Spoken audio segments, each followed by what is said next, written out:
right, everybody, welcome to Seneca Studios Open Studios Night 2022. This is the month of April, and we are thrilled to have Heather Spiewak here in the Glass Blowing Studio. Hi, Heather. Assisted by Senior G. Bryant. Hello, all right. My name is Clifton Crawford. I'm the Executive Director of Seneca Studios. Thanks for joining us. We're going to do some glass blowing demonstrations. Heather's got several pieces planned.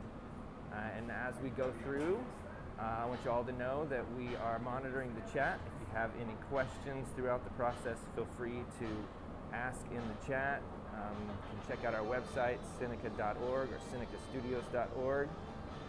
For those of you who know Seneca Studios, we are a nonprofit school dedicated to education and community. We do all kinds of public access programming. We have a glass blowing studio, a flame working studio, a kiln forming studio, and we do programming in all three. We have a gallery that represents over 50 artists, and through revenue generated through donations and through grant writing, we do outreach programming in the community. We do programming in arts and culture, in education, and in health and wellness. So Seneca Studios does a lot, and we're thrilled to have you guys joining us. So let me give you a little rundown of the facility. There's G. Brian and Kevin, and they are standing in front of the furnace. The furnace runs at 2100 degrees Fahrenheit all day and night, and inside there is a puddle of clear glass. That's where we begin. We gather glass out of the furnace on the end of blowpipes and rods. Next to the furnace, we have a little glory hole, a little reheating oven, and then we have our pipe warmers. So these are the punty rods and the glass blowing blowpipes. We heat them up so that when we go into the furnace, the glass will stick. When we come out, it becomes a dance. We work at the bench. We have metal tools, wooden tools, graphite tools. We use water, we use air and compressed air sometimes. And as it cools and needs to be reheated, we take it to this very hot reheating oven. It runs anywhere from 2100 degrees to 2250, depending on the work we are making. So Heather has a little bit of glass on the end of the pipe, and she's going to check to see if it is going to fit into these pre-made cups. So in that little oven that is running at 1000 degrees, there are these small little clear and colored glass pieces that she made on Wednesday. So she was just kind of getting an eyeball kind of measurement on those. That helped her to make a decision on how she would gather out of the furnace. And so she has gathered a layer of clear on top, and she's using a wooden block, cherry wood block, to shape that, to distribute the clear glass around that bubble, and to start to balance out the form and the temperature before she goes over and stuffs that into those pre-made cups that I described a moment ago. The glass that we use is a soft soda lime glass. And if you look at the name of our organization, Seneca Studios, it's really just says Glass Studios. The SI is representative of silica. It's number 14 on the periodic table. The Na is sodium, and the Ca is calcium. The sodium lowers the melting point of the silica. Calcium gives it all durability and strength. Pass that into the furnace, and then we can gather it on the end of these pipes.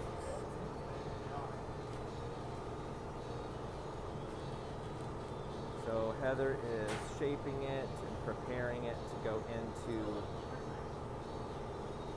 those pre-made cups. She's going to go get one more measurement. Be sure that it is the right size for her.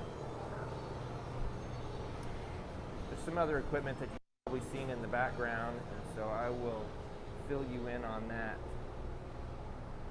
as we continue through the demonstration, but I want a good view of this.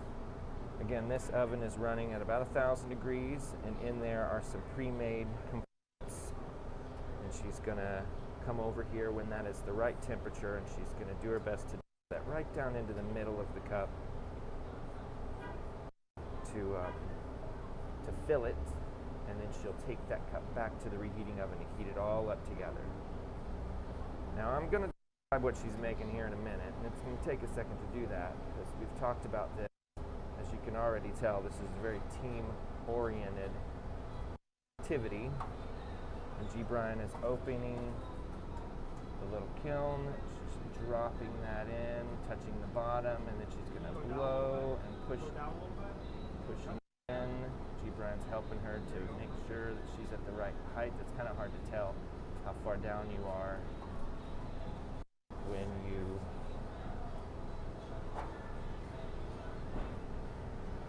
you're at the end of the pipe looking down the pipe. It's difficult sometimes to see exactly how far away you are.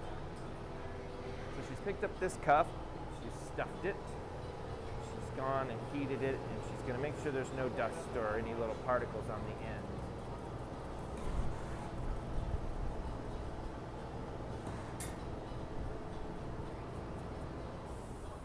Back to the heat. The cup she picked up was only at 1,000 degrees, and that's relatively cold in the grand scheme of how we work in the glass blowing studio. Furnace runs at 2,100 degrees. The reheating oven is similar, maybe a little hotter at times.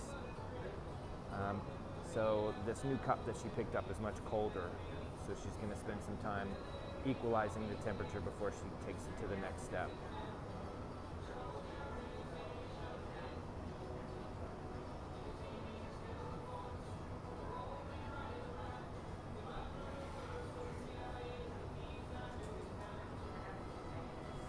So there's lots of tools in this room. This table we refer to as the marver, M-A-R-V-E-R. Historically, they used all kinds of different metal and even wood, and in certain parts of Europe, they used marble. They used stone tables to roll the glass on. So the marver, I think, is a term that comes from that stone reference of marble. She's going to take it to the heat and to the bench and to the heat and to the marver many times to get this exactly where she wants it and the temperatures that she wants before she starts to blow and inflate it. She will most likely take this back to the furnace again and encapsulate it with another layer of clear we will see as she goes through the process.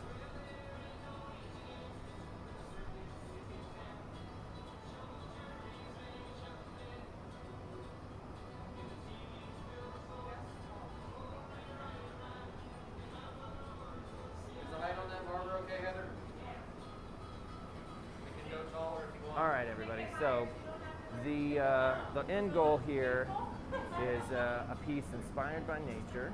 She does work that's inspired by crystal structures, geodes, rock formations, and so she's layered many different colors within that cup that she created. And I'll explain how she applied the colors in a moment. But ultimately, I want to give you a sense of what she's got planned. She's got this color. It looks like it's kind of a cinnamony tan color on the surface, but underneath that there are many colors all swirled together that mimic a kind of rock formation or a stratified layers of different kinds of rock. So this is the exterior of a geode. And as we go through the process, she's going to blow this up larger. She's going to open that bubble up. And then she's going to include and apply some other pre-made components. So, to give you a little hint as to what those look like and how this will work, this is a garage. Our little garage has this kind of sliding door on it, so we can take a peek. She's got these large Murinis, or kind of a organic approach to this layered glass colors. She's going to pick some of these up, stick them inside of this bubble eventually. So the garage is an interesting tool that we can use to heat up components. We can make things, we can place them in there, and then we can pick them back up and add them to new pieces. So she's going to continue to heat and shape. She's going to give it a little puff of air to expand that bubble. Ultimately, what we do in this process is truly try to understand the temperatures, keep things balanced and under control, influencing the mass that we're working and rolling from the outside with different tools and from the inside with the pressure we create when we blow through the pipe.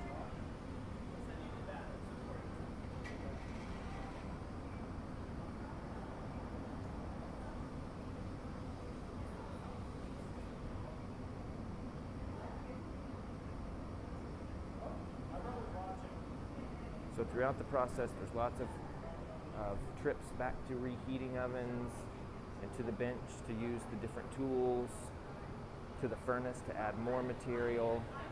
And ultimately, when we are satisfied and when we love the objects that we've created, we have to break them free of the pipe. So we're always trying to plan for maintaining control and connection to the work, but also that at a point we will need to break it free of the pipe. It's weird to say, but everything we make in here we have to break at some point. The tool Heather's holding now is a pretty new tool in the process. It's just a pad of folded up newspaper. We fold the newspaper up, so there's 80 or 90 sheets, and then we soak it in the water, and it really allows us to get as close to it with our hands as possible. We can squeeze it, lifting and pushing to help shape it and to cool it. The newspaper becomes a flexible piece of wood. It really allows us to get as close to it as we can. She's putting cinnamon out for this layer. I believe this So, is colored glass, right? Okay. One of your... The furnace is only clear. The furnace is filled with clear glass. That's the original recipe, right? Silica, sodium, and calcium. If you add a little gold when you melt it, it turns pink. When you add iron, it turns green. When you add copper, it turns blue. So different metals and elements added to the clear formula change its composition slightly and cause the light to bounce back to our eyes in different ways to create color. So G. Brian has taken some colored bits of glass and spread them here onto the marker. This is like a cinnamon looking color. We can purchase the color in several forms. Most of the time we get it in large rods, big sticks of color, but we can also get it in this frit form, broken up, but it's very dense. We can just literally roll it onto the surface of the clear. So Heather's rolling back and forth over this pile of colored pieces. They stick kind of like the sprinkles on a cupcake. Back and forth, she's trying to get an even layer of the cinnamon.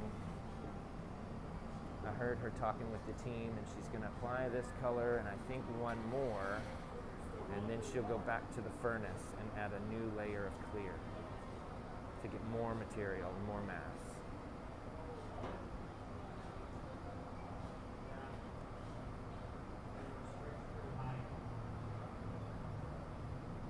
We're always evaluating temperature, right? We can really watch it move to help us to understand how hot things are. That's a really good indicator. If it's flopping around, it's hot.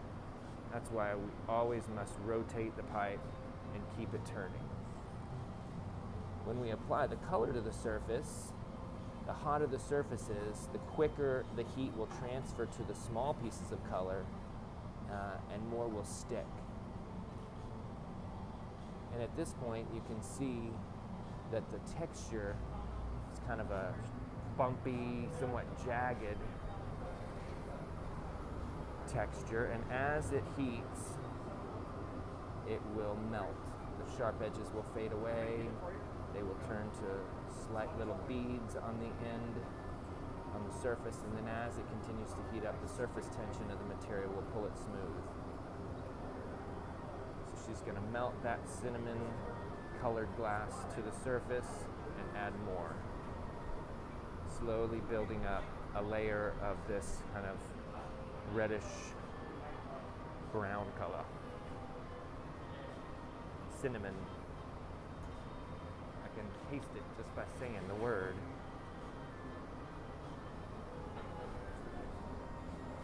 I'll give you a glassblower's view of things. The wooden tools that we use are almost always cherry wood. Fruit-bearing wood has some natural sugar, and it leaves a nice layer of carbon on the surface as it burns. The blocks that we use are cut from green wood. They never allow it to dry, and then we always keep it soaked in water.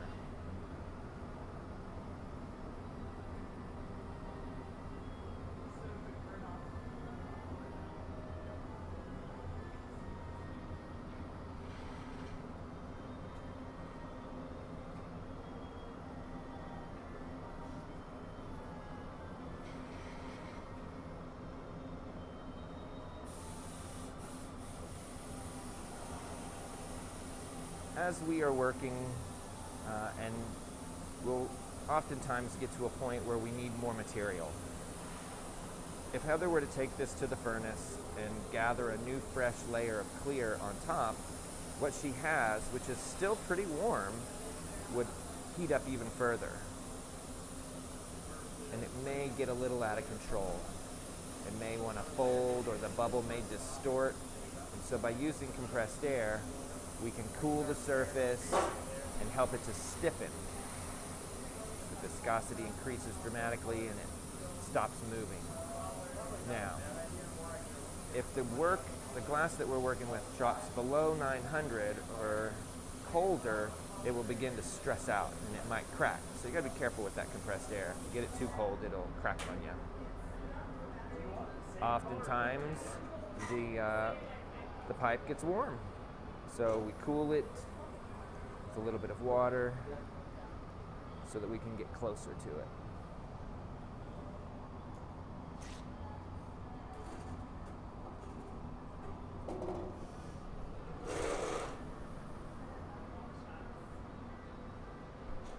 So they're going to let it stiffen a little more.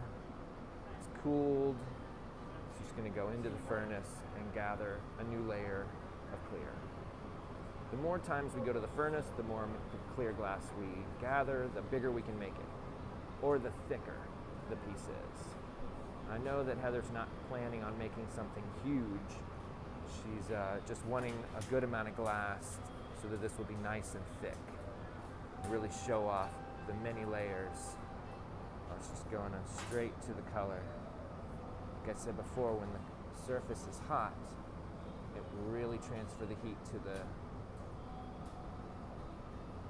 colors, and the color will stick real thoroughly. So she got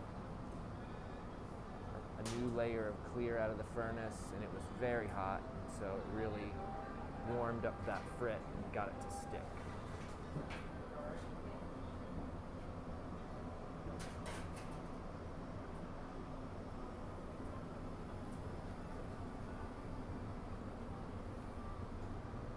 Good view of the whole studio. You can see the furnace, the reheating oven that Heather's in now, pipe warmer, the garage, and then on the far left of this screen you'll see some boxes.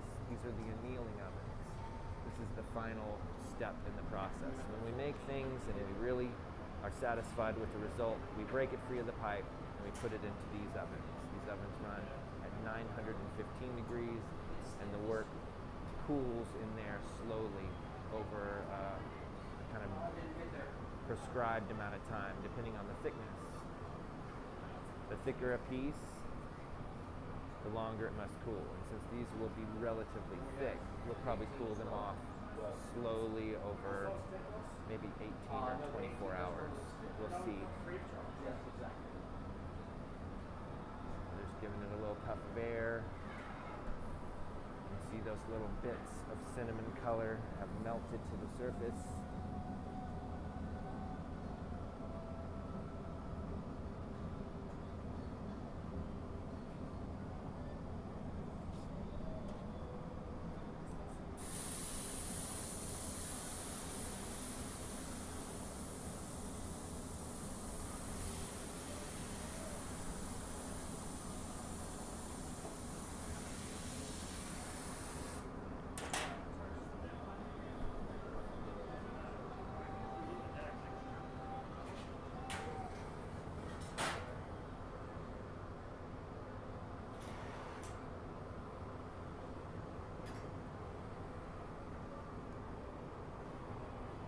I want to thank you guys all for tuning in. As I described earlier, Seneca Studios is a nonprofit dedicated to education and community. We do great programming, open enrollment to the public. The facility is a public access facility, so for those who know how to work in this material, you can just come and rent this studio just like it was your own. We offer extended curriculum where you can learn how to do exactly what we're doing here today. And then once you gain that confidence and skill level, you can rent the studio, like I described.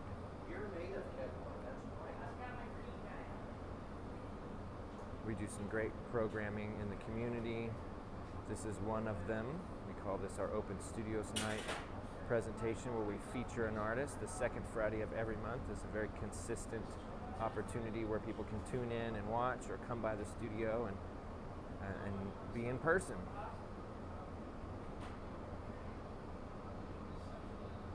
I want to thank the Texas Commission on the Arts for their support of this program. I want to thank Arts Fort Worth for their continued support of Seneca Studios and our education and arts and culture programming.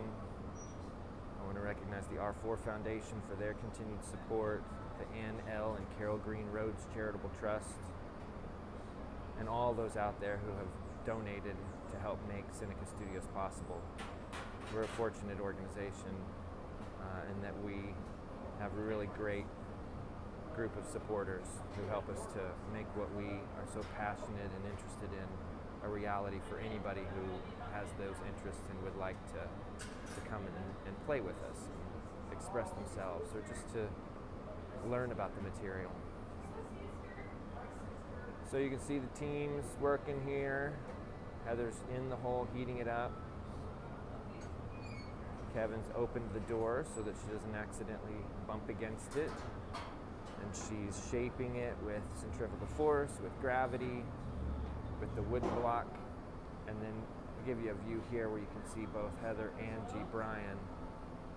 And Heather's asked G. Brian for some air. Like I said, this is a very team-oriented process. And so as she's rolling, shaping the pipe, he's adding air to press from inside the bubble to make it bigger and bigger.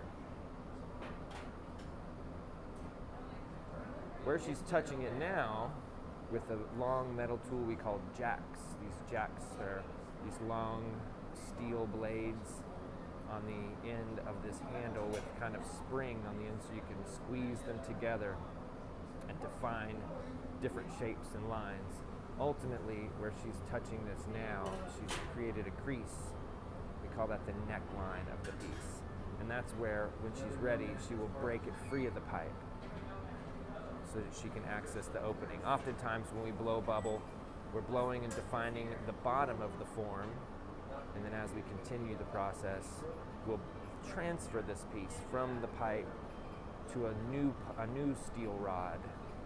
We'll create a punty, a little point of glass that we can attach right into the middle of the bottom of the piece, and we'll break it free of the pipe, so that now we would, or at that point, we would have access to the opening.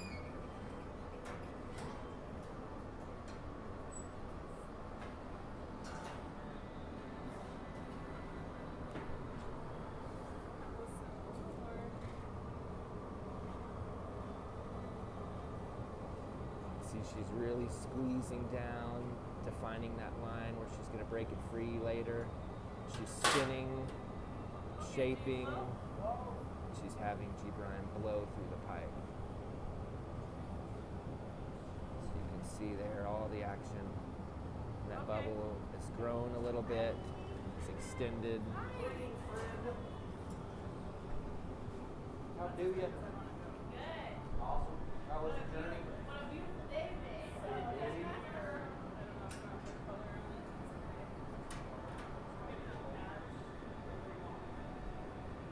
So they're talking about it. They're looking at the scale. They want this thick. That glass is still quite thick. It's probably an inch thick on the bottom, 3/4 of an inch on the sides, probably an inch up at that line where she defined it, maybe thicker.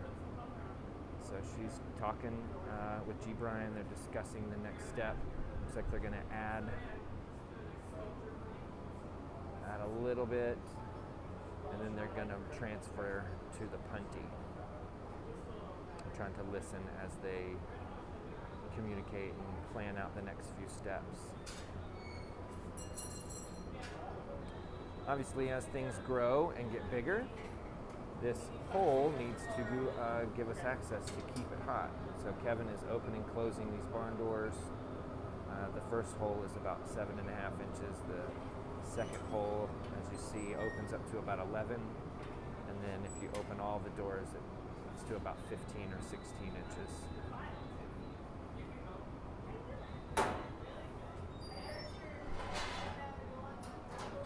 So, the transfer.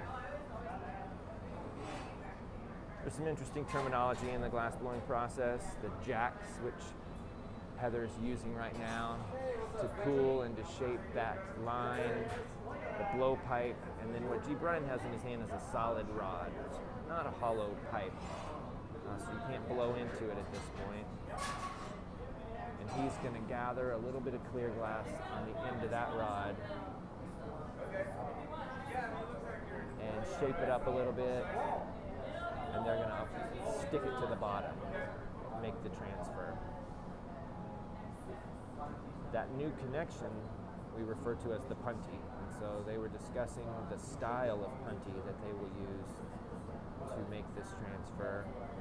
And because this is going to be on the punty rod for a while, they want a really solid connection. They want something that they can really maintain control over, not worry too much about it breaking off before they're ready. So G. Brian is going to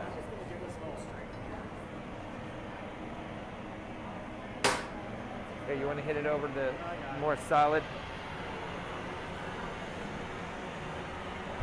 So G. Brian's going to gather out of the furnace a small amount of clear on the end of the solid rod and prepare what I think they're going to apply, we refer to as a sculpture punny. A punny that's typically used if we're sculpting to make sure we have a really good, firm, and solid connection on it. He's applying a little color to the punty because when they attach this to that piece, there's the potential to accidentally mess up the color. So he's putting a little bit of color on there to make sure that it doesn't cause a problem later. And then I went to Shaping that up, and he's probably going to go get it hot again before they come over to make the transfer.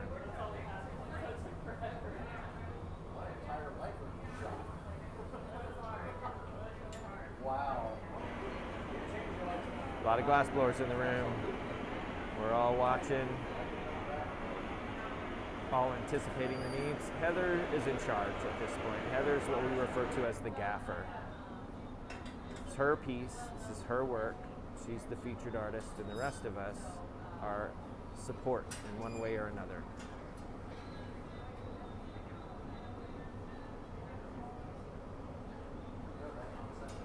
So G. Brian's heating that up.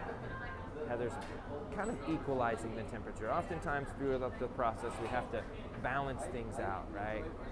So Heather's going to make sure that part of it doesn't get too cold or other parts aren't too hot. So she just evaluated what Brian was bringing her, and she said, that isn't hot enough, go get that hotter. She's using the torch to keep the surface warm, and then she's gonna grab a hold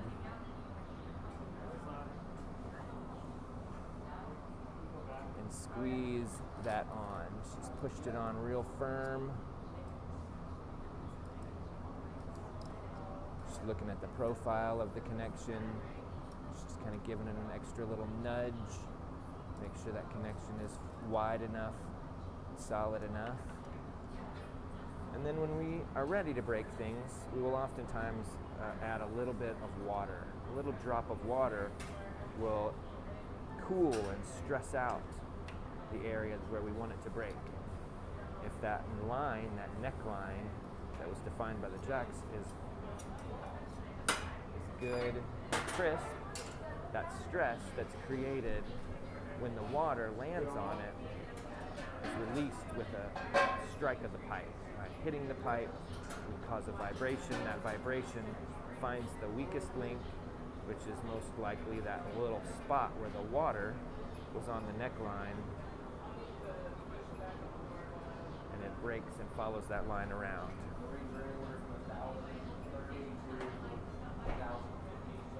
So now we've transferred from the pipe to the punty. So here's a little reference to Italian terminology. There's a great history of Italian glassmakers, and the punti, the pontiff, represent the point, the bridge that connects us to the work. So if you think about Italian vocabulary, the punti represents a bridge, a point. So like the Pope in the Catholic tradition, the Pope is the bridge to that religion, and the Pope historically was the only one allowed to make bridges in Rome. So the ponti is a term we use to describe that connection. Now that we're connected to the bottom, when she comes out, you'll see that we have access to the opening of the bubble now. So she's using the jacks to go in and to increase the size of that opening. As she is, Brian's using a wooden paddle to make sure it's good and flat, and then back to the heat.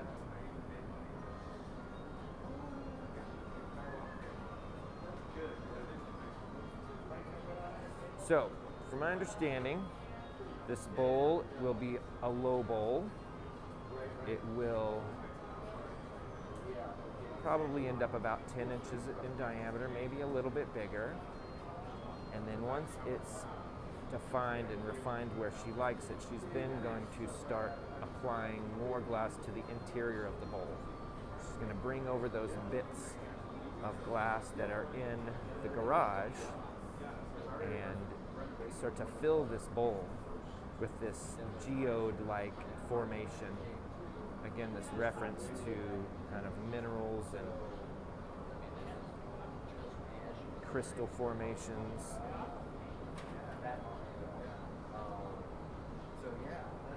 Just making that opening a little bit bigger and a little bit bigger.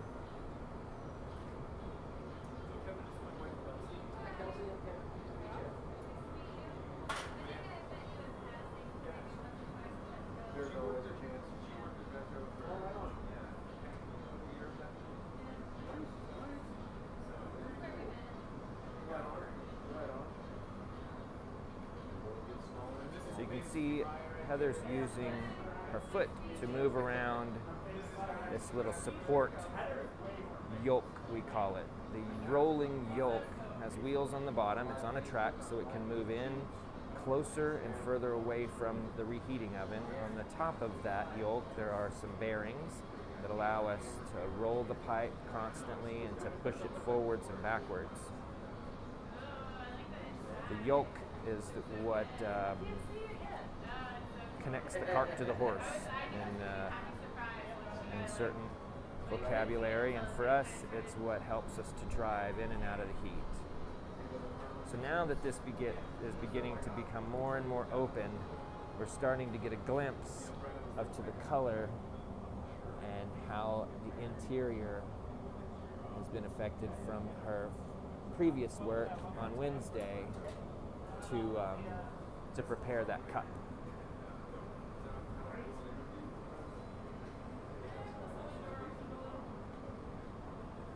Just needs that other that hole opened a little bit more.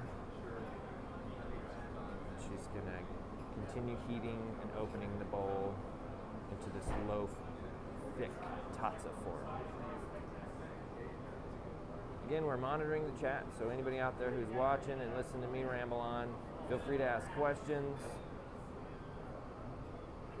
And if you're interested in ever trying this for yourself, like I said, we offer a lot of public programming where you can come and do this just one time and really just kind of get a taste for it and make some things with us.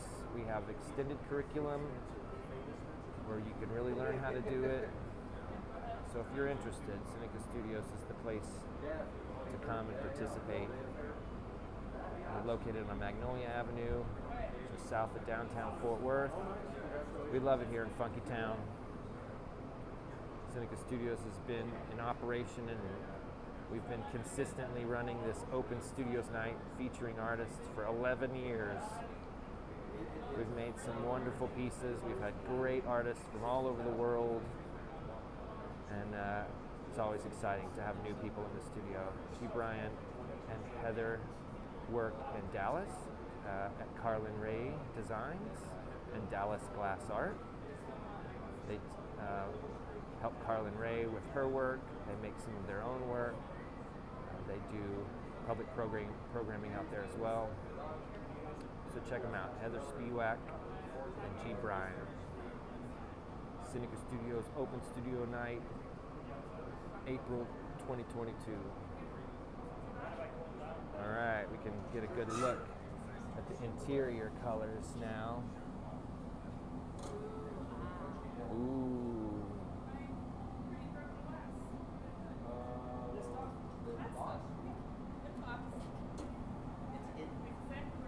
So she's going to introduce some new glass into this bowl.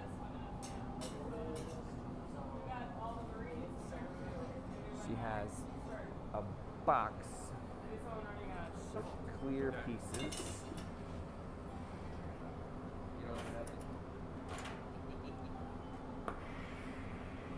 Oftentimes we add heat by using different torches. So the torch she has in her hand now we call the hot torch. The hot torch runs on pure oxygen and propane, and you can really get it hot. So she's going to superheat the interior, and she's literally going to pour some clear glass bits into this bowl, and they will begin to fuse, and then she's going to heat those and sculpt them and create like a crystal formation inside there.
So when you heat things up in this world, they get bigger. When you cool them off, they get smaller. So I anticipate that when she adds cold glass into into the bowl that's very hot, that is going to crack and break and snap and crack. So those pieces are breaking and fracturing and jumping around a little bit and sticking.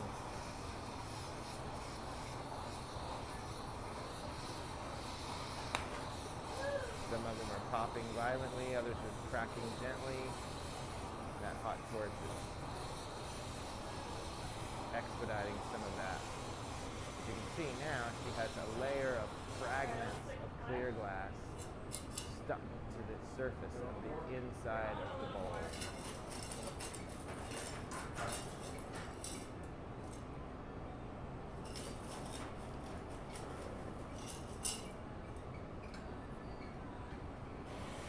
She's going to do another round of that. So you can get a little closer and see.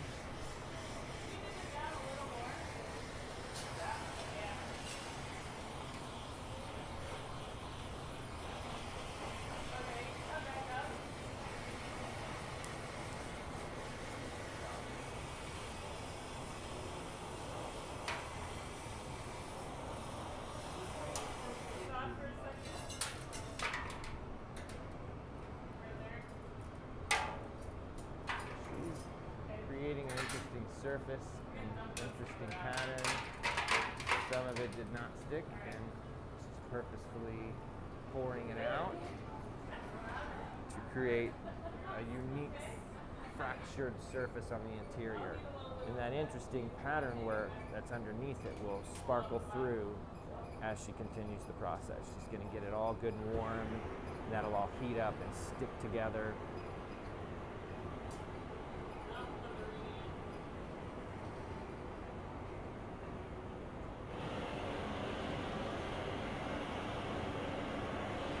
So in the process, when we point the pipe down, things slowly stretch away from us. When we point the pipe up, they squish and squat towards us. So in the process of applying that clear, and G. Brian was pointing the pipe up, the bowl kind of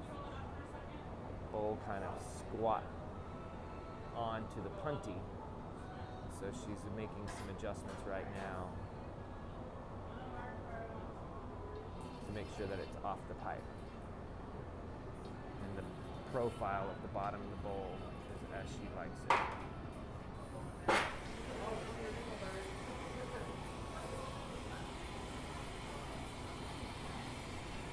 Now that she's kind of satisfied with the amount of clear that's inside, she's going to spend a little time making sure that that's all good and stuck.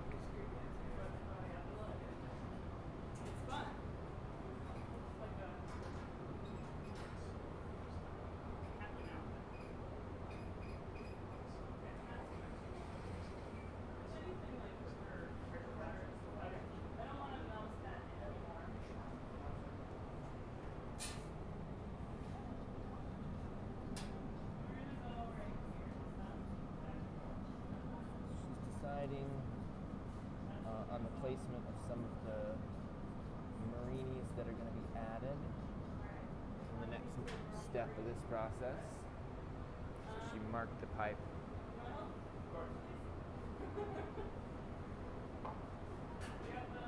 She's recruiting some glass blowers from the audience.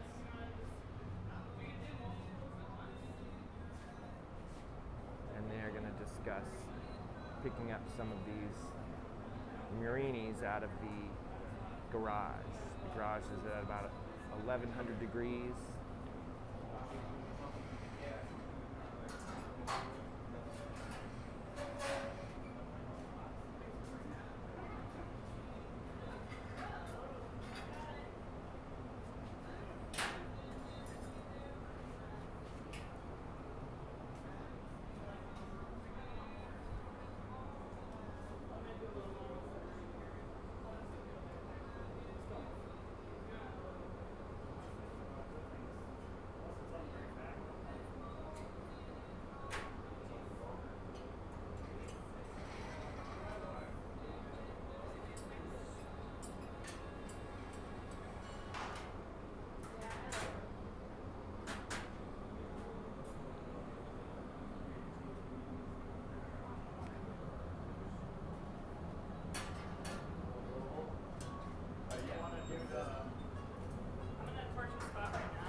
identified where she wants this little piece, and Spencer, who's been recruited to come jump in and help, is heating up a little marini,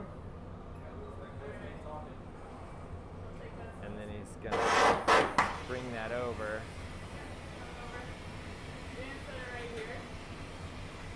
Heather's gonna grab a hold of it.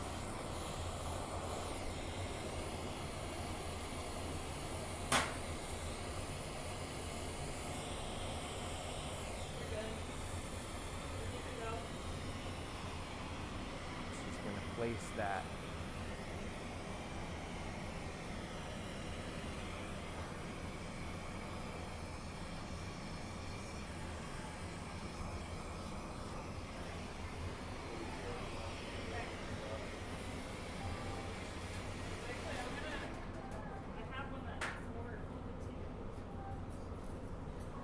Just getting her gloves. We rarely wear gloves. As you can see, G. Brian's not wearing any gloves. We're better off not wearing gloves when we're rolling the pipe so that we have really good control. If a glove gets hot and catches on fire, you're in trouble. If you stick a hot glove in a bucket of water, oftentimes it'll steam you, and that's not a great outcome. So we rarely wear gloves when we're turning the pipe, but when we are getting close and sculpting and adding bits of glass, we will oftentimes wear a glove so that we can get it right where we want it. He's placing these little murinis, these little pre-made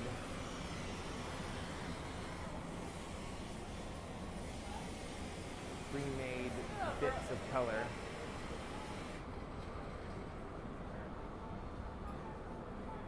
Yeah, I got some broken ones.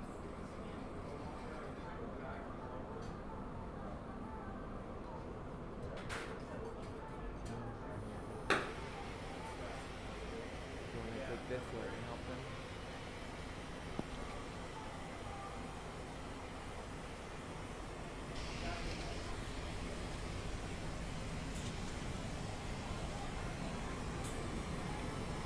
You turn your mic off.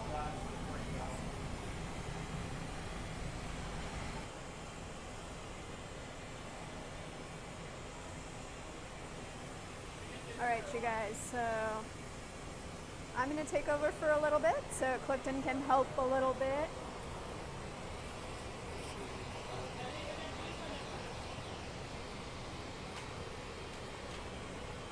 Heather's got these pieces of glass that she's adding into the center of this geode form. I'm going to try to stay out of her way while they're picking up and moving these pieces around. So I don't know how much Clifton told you all about this process. They're picking these pieces that are pre-made from the garage, which is sitting at around 1,000 degrees or so. Kind of scooching them forward. These pieces, if you look on Instagram on our stories, I posted a little short clip of them earlier so you can see what they look like. They look like tiny little geode forms.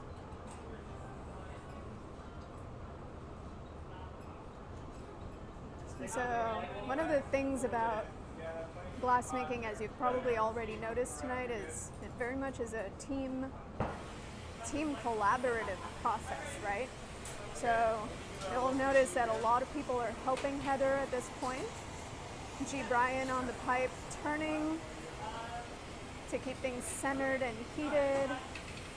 And then Spencer over here is warming up the parts. They're all kind of working together to make sure this piece works the way Heather wants.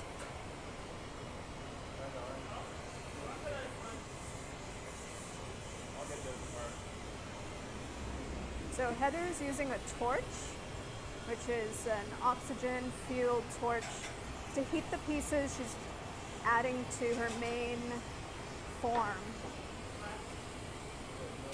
The nice thing about this torch is you can heat very specific areas of attachment and it gives you a lot more control over the piece. Now in the meantime, Spencer is heating those parts, making sure they stay warm. And you can see that G. Brian's also heating the overall piece to make sure it stays nice and warm. So Heather's torching the area. She's torching the pieces that she's gonna add in. And then she's sticking it where it needs to go.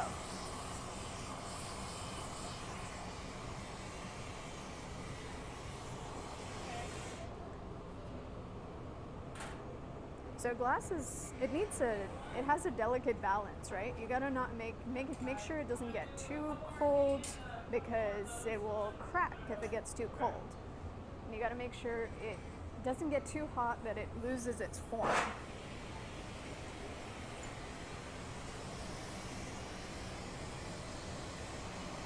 So Heather's using this torch to heat up this little glass rod that she's got. And she's slowly adding those in as well into her form. So one of the things about glassmaking is a lot of these pieces, they require a lot of prep work before the actual final object is made. So I know you guys didn't get a chance to see this, but Heather was here on Tuesday working, prepping her pieces for this demo. So it's not quite a one and done deal. Definitely takes multiple people, multiple days, multiple hours of work to get this to happen.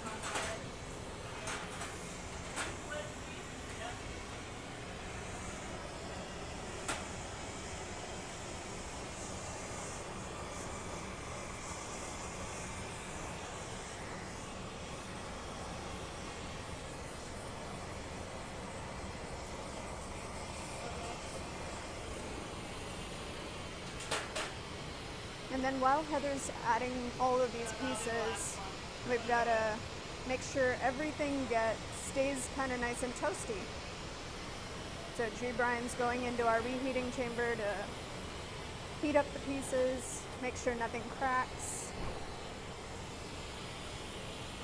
And Spencer is helping to put together those little parts and keep them warm so Heather can pick them up without them cracking.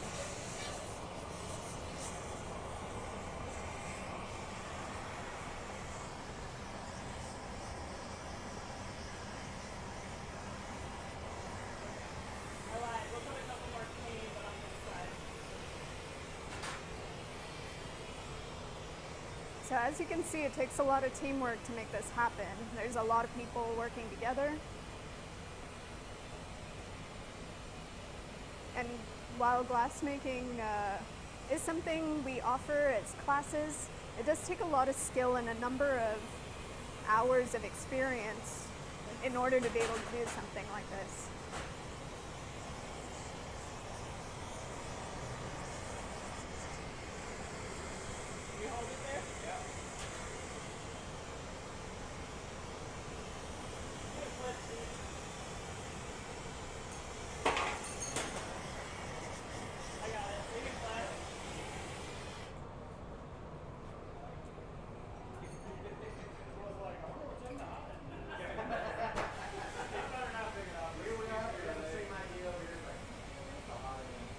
So Heather is fairly new to our area.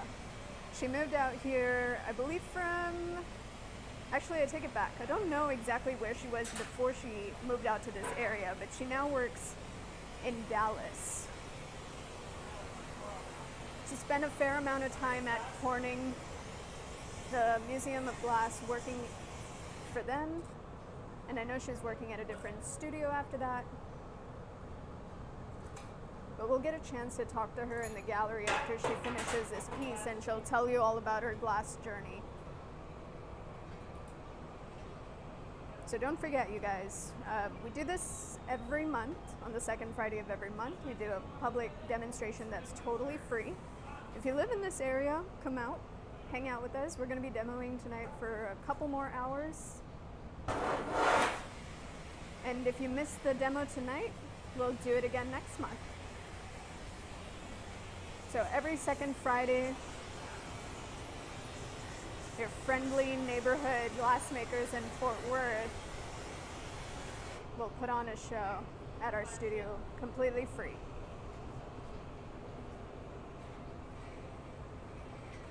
And sometimes we feature our team, sometimes we bring in awesome artists like Heather to demo what they do.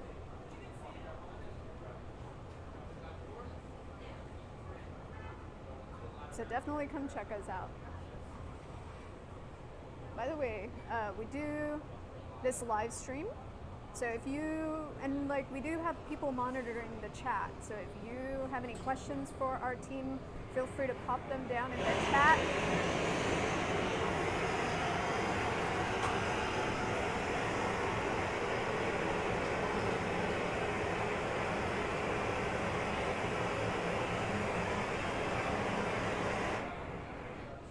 And our team will be happy to answer them for you. So Heather and Brian are both kind of looking at the temperature, assessing where the piece is at, whether it's ready.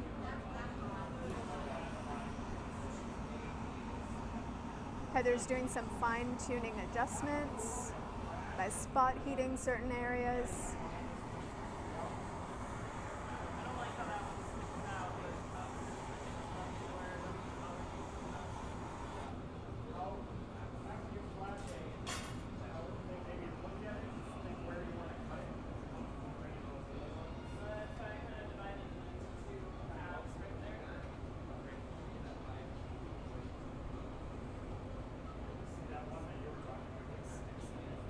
And then sometimes you need another perspective. So Brian is talking with Heather about the piece, any adjustments that might need to be made. And you'll notice they work pretty well together to adjust and fine-tune the piece.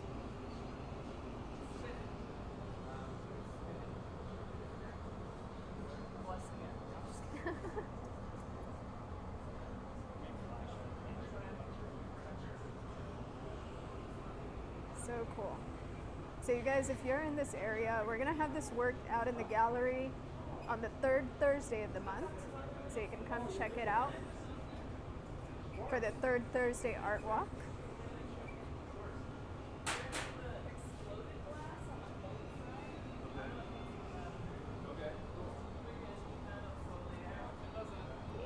Yeah, so good. Spencer, please grab the exploded glass. Get your face right back.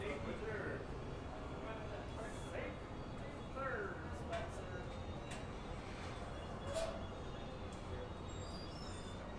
So the glass that Heather's got in there comes out of this little garage right here. You can see in there, there's a bunch of parts that were made previously to this demo.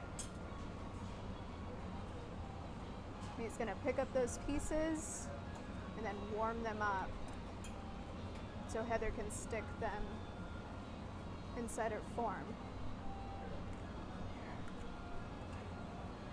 That garage sits at about 1,000 degrees. You don't want to add any cold glass into a hot glass piece because that's a recipe for disaster, right? Cold glass and hot glass, they don't like each other very much. The cold glass tends to explode. So we've got to preheat the glass in order for it to not explode on us.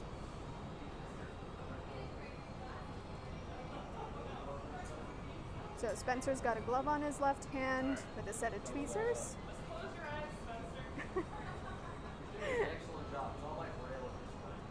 And then he's sticking it into a small little baby reheating chamber to warm the glass up a little more.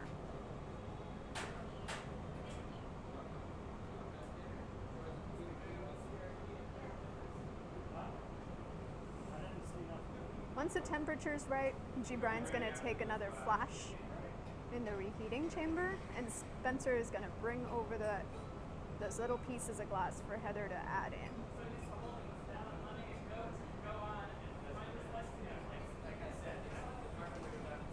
timing is crucial on these pieces. You can see how well the team is kind of timing everything.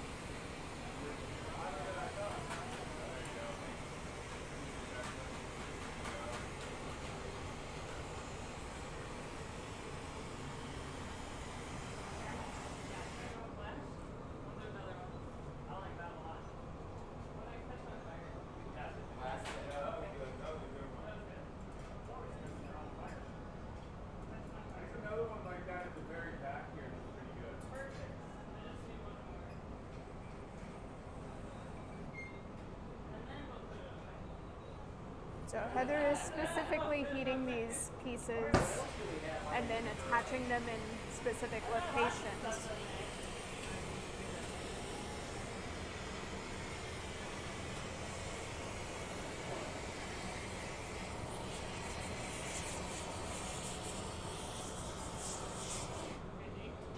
Nice.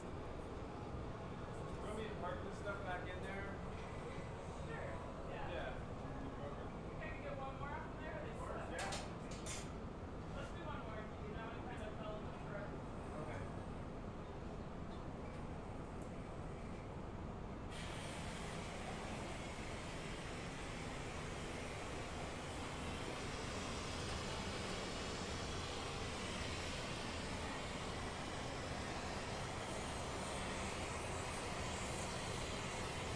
Okay. One more.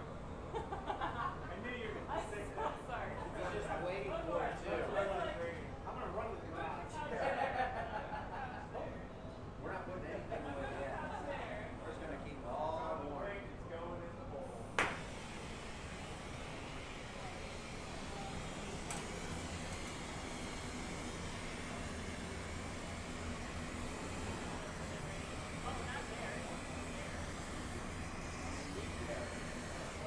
Okay, for real now.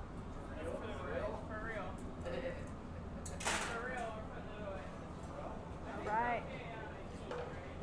So it sounds like Heather is done with this piece. She's given the team a signal that she has finished it and that she's ready to put it away. So putting it away basically involves putting it into what we call an annealer, which will slowly bring the temperature of the piece down to room temperature overnight. So one of the reasons for this is that glass is pretty temperamental. It doesn't like to be cooled very fast. And so we use an annealer to bring the temperature down overnight, very slowly.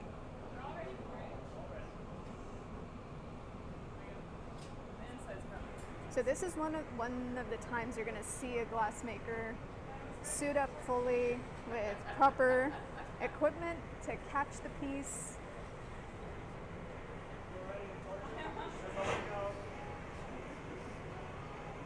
But before we put it away, we're going to equalize the temperature.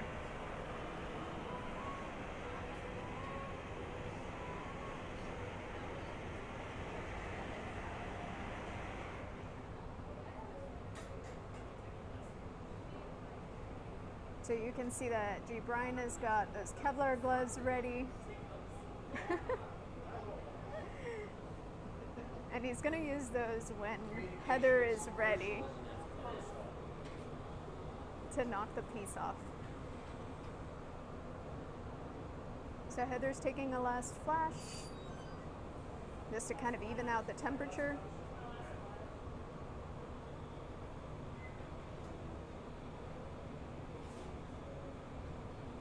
And then G. Brian's warming up his gloves. The best way to knock off a piece is to give it a little bit of a thermal shock. So that piece is pretty hot even though it doesn't look like it. Heather's using a little water on that punty. That punty is going to cool off that constriction really fast. Stuff you put on it, Yen's got some pipe scale on it, looks cool.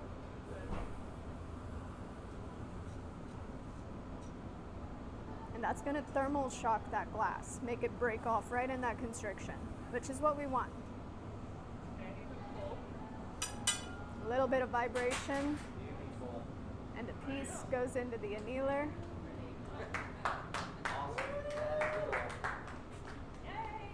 Nice! Now the crowd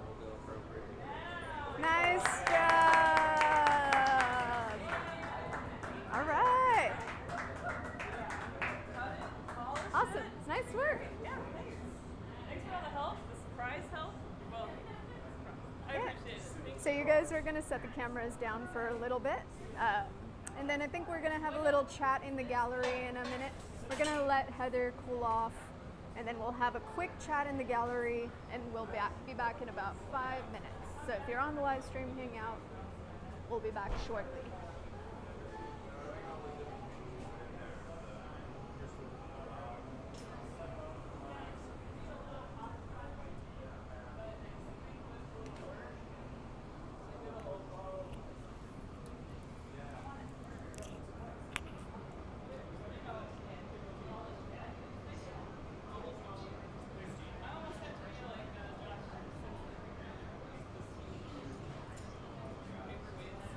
Great.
Yeah, click it on, Go for it. and we'll check. And then just stand.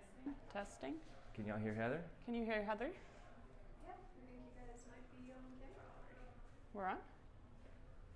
I don't know. As far as Did you they can give you a tell. thumbs up? I didn't get a thumbs up. Oh, we got a thumbs up. Yeah, they're over there going, yes, yes, yes, Got a we're on. thumbs up. Well, thank you guys all for staying with us and for tuning in to our Open Studios night, April 2022. Our featured artist, Heather Spiewak, is here with me in the gallery. I have some pieces here of hers.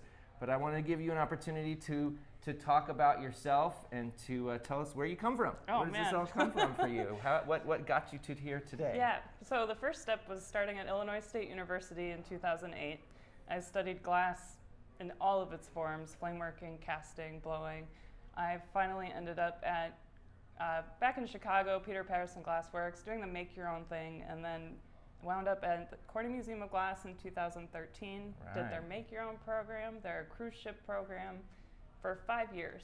So I did that, and it still seems like a dream to this day. Yeah. So how long have you been turning the pipe? How long have you been playing with this wonderful Since material? 2008, yep. And then I finally really got a feel for it working at Vitrix in Corning.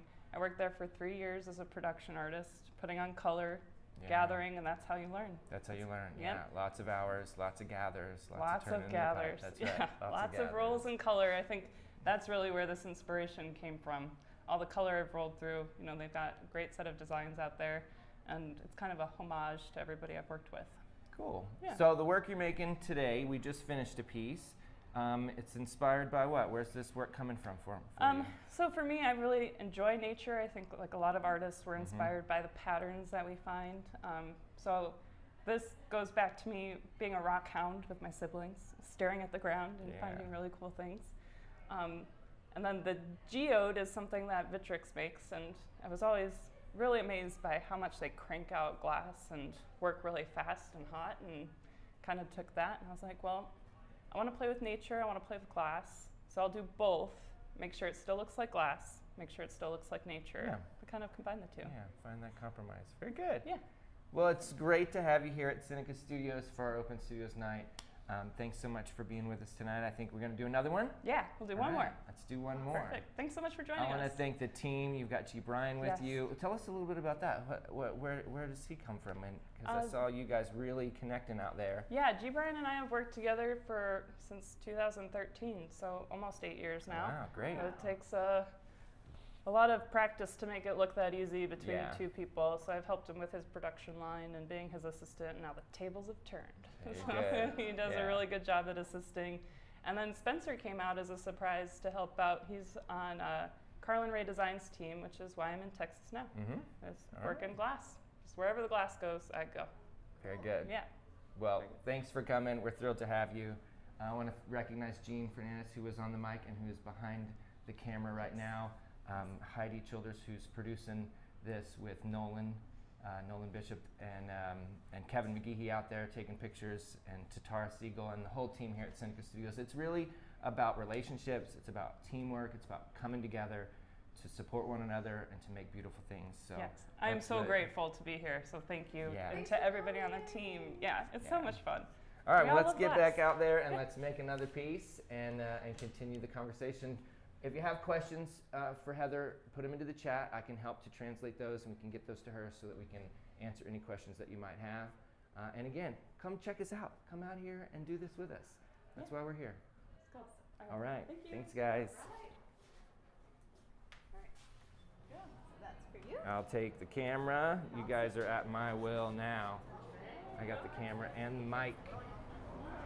So like I said, Seneca Studios really is about bringing together these elements, these basic things, silica, sodium, and calcium, filling them with energy, charging them up, and creating beautiful things, inspiring the future. So again, there's the furnace, there's our reheating ovens. Heather's going to drink some water and get hydrated. G. Brian's going to grab a pipe, and they're going to gather and get the next piece started. Yeah, you bet.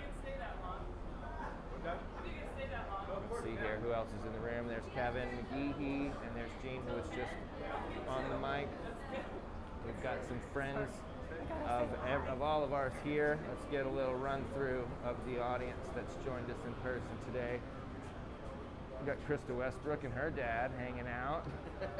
What's up, Krista? What's up, Pops? How y'all doing? Yeah, great. And then there's Spencer, who is helping out.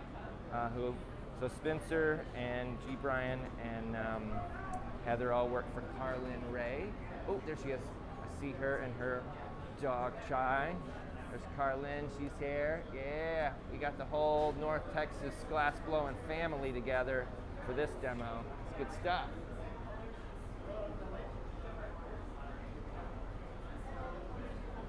So again, a portion of this presentation was brought to you by the Arts Council, which is Arts Fort Worth now, the Texas Commission on the Arts, the R4 Foundation, and Ellen Carroll Green Roads Charitable Trust. We are fortunate to have such wonderful support in this community. Let's see, we got some color. There's some different colors.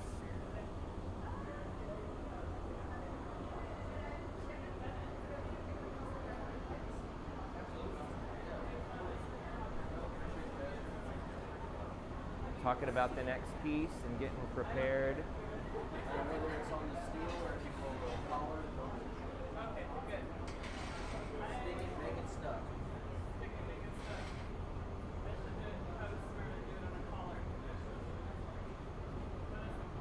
No. Let's just get the pipe scalding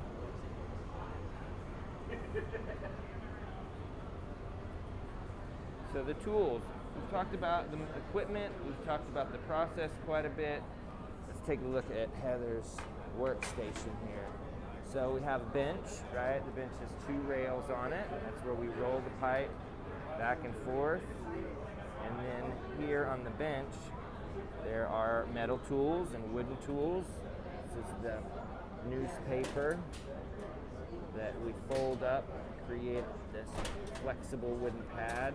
She's got some funny looking grabbers and crimpers.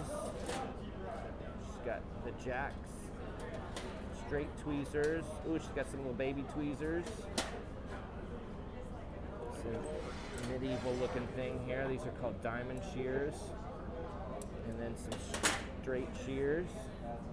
And then I described the torches earlier. This is the hot torch. The hot torch runs on pure oxygen and propane. It's got a little trigger here so we can squeeze the trigger. This thing is raging. And dial it in a little bit with your thumb here. So the hot torch really allows us to add energy. And then we have the fluffy torch. The fluffy torch is a really great torch. You can see the flame on it is quite fluffy. So Heather's got a pipe, she's getting it hot, and she's going to go over to a small oven and pick up a very richly and densely colored chunk of glass. We can purchase the color in several forms. We can purchase it in a powder, so the color is milled down into small particles. It feels kind of like salt or even talc. You can also purchase it in a very large rod. She picked up that rod and it fell on the floor, so she's picking it up again. If you were to reach out and touch the glass in its molten state with your fingers, you would burn yourself, right? That's a foolish thing to do. So don't do that. But if it won't stick to you like syrup. You can't stick your finger in the glass and pull a dollop out like you can in a bowl of honey. So that's why we preheat the rods. When the rod is hot, the glass will stick to it. And so Heather picked up a chunk of cold glass directly to the hot steel, which is not a very strong connection until the glass starts to get hotter. The glass coming out of the furnace is 2100 degrees, so it's gooey and it wraps around the pipe. But if you pick up a piece of colored rod out of an oven at 1000 degrees, it really barely sticks to the steel. The steel has to be very hot, and so that stuck for a moment, but then it fell off. But she just kind of stayed with it and smushed it on there. Looks like it picked up a little scuzz off the floor. She's going to clean it up a little bit. Some little bits of something she doesn't want in there, so she's going to take the shears and snip it off. It's weird to think that you can cut glass like you can cut through cardboard, but it's a similar feeling, you know, if you think about it. It's hot and soft and gooey, and those shears will kind of squeeze it together and you can cut through it like you would taffy or gum. So she picked up a very richly colored rod of color. It's kind of a beige, kind of brownish beige. She's going to get that really good and hot, probably shape it up a little bit, and then she'll put a small bubble into it before she goes to the furnace to encapsulate and coat that with a new gather of clear glass.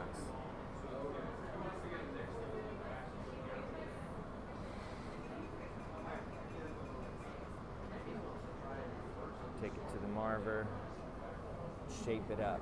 Now that it's hot, it's really stuck to the pipe. She's not worried about it falling off the pipe at all now. This table's helping to shape it, to cool it. She's gonna get it nice and balanced on the end of the pipe.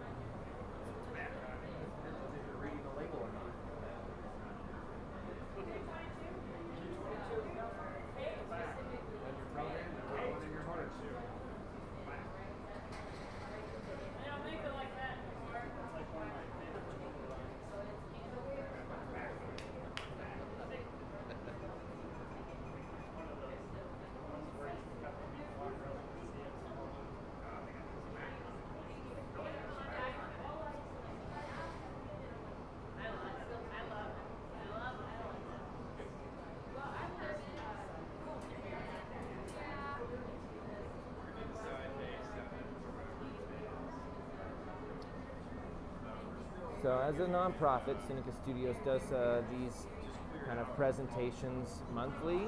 We do programming with the school district. We work with students in underserved schools to offer them opportunities they wouldn't have otherwise to experience glass making. We work with different partners. We have a great relationship with One Safe Place here in Fort Worth, which is a family justice center. It's actually the biggest in the country. And they have a wonderful program called Camp Hope, where they bring kids together to connect and to do unique and exciting things. And we partner with them, and we bring them here to Seneca Studios annually to participate in the glass blowing studio.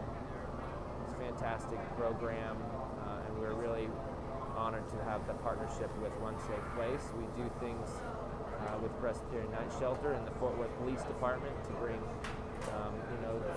students here to make and to sell their work at different festival events.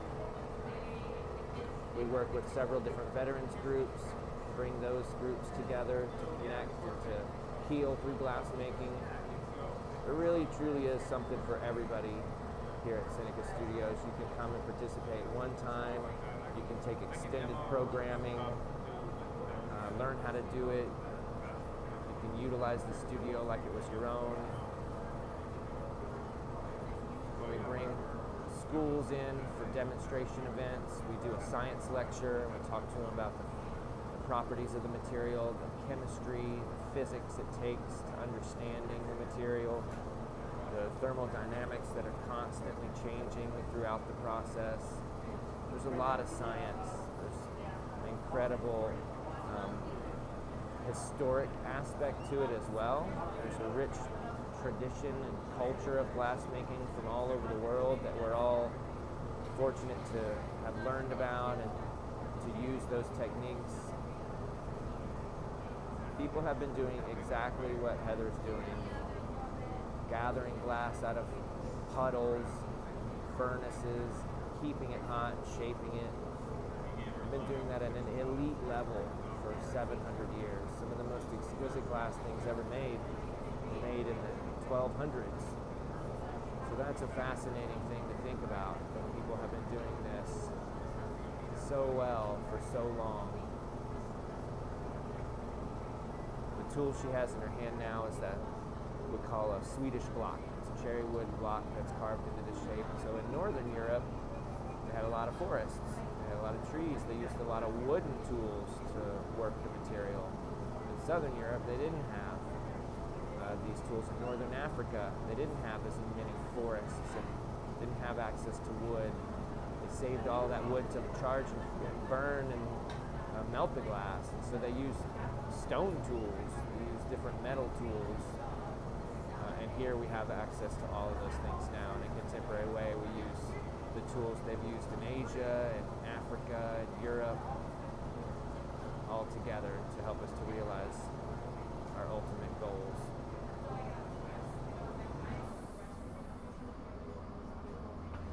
So when we bring those kids in, we talk to them about science, and we talk to them about history and culture, talk to them about the physics and the aspects of this material that are,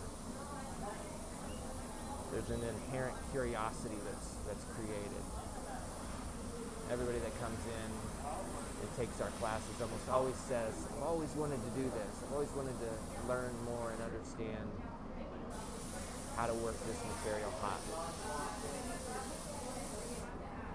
I like this G. Brian. G. Brian likes the sweet.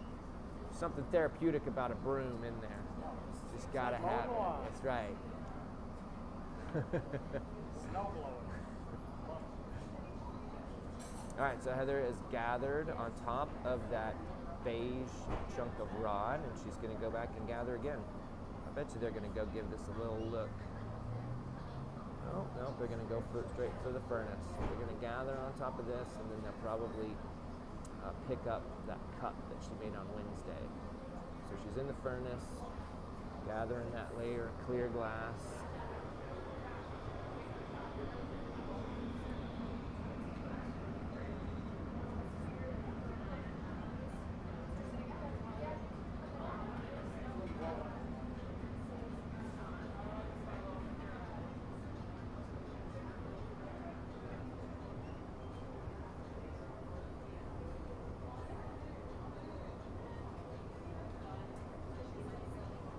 So the wooden blocks really are a tool that helps us to distribute that new layer. She allowed that previous amount of glass to cool, and when she went to the furnace, she put this new hot layer of glass on the surface. And it was relatively even. She did a good job of keeping it balanced through that gathering process, but then when she got to the bench, she used that wooden block to squeeze it around that bubble where she wanted it. And now she's using the paper to help distribute that and to put it where she wants, because at this point that piece of beige and the bubble that's inside is starting to heat up.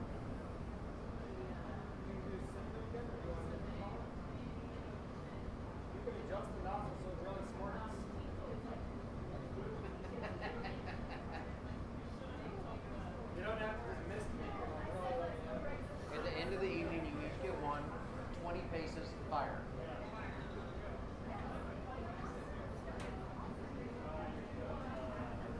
So at this point, it's all very evenly heated. The core and the surface have equalized. It's all one temperature. So, stuff that in that cup.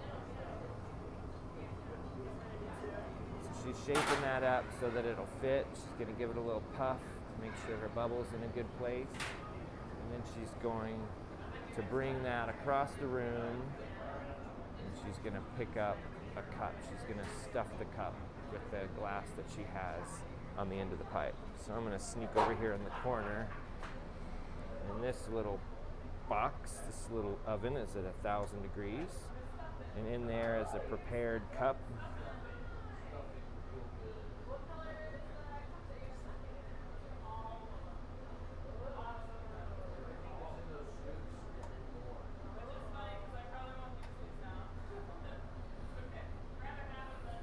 So when you stuff the cup, you want to fill it from the bottom up. It's tough.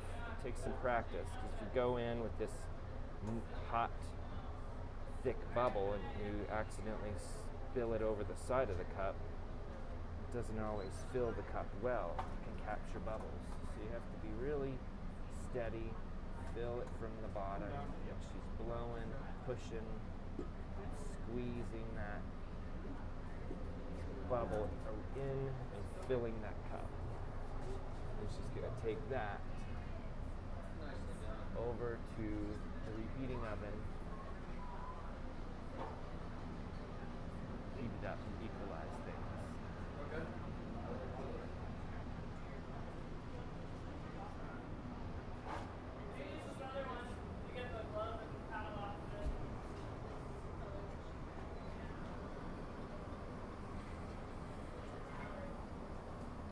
right now the inside's way hotter than the outside.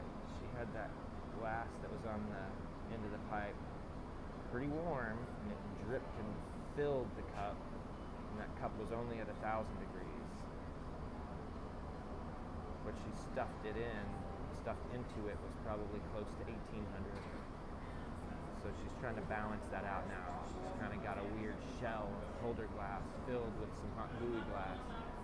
So she's going to get that hot and even it out. Sometimes when you're in there, you'll pick up a little bit of scuzz from the bottom of that oven. So a little brush can help to get it off.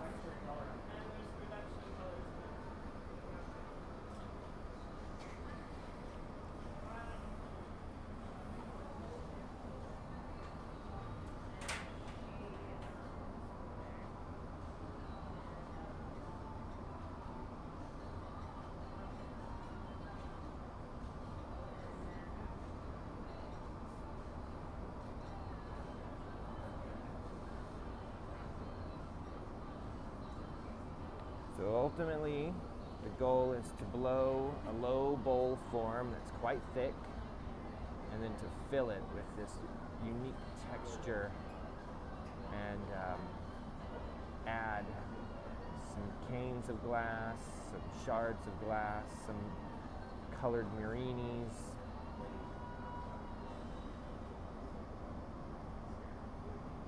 Now it's all becoming one even temperature, starting to all move together.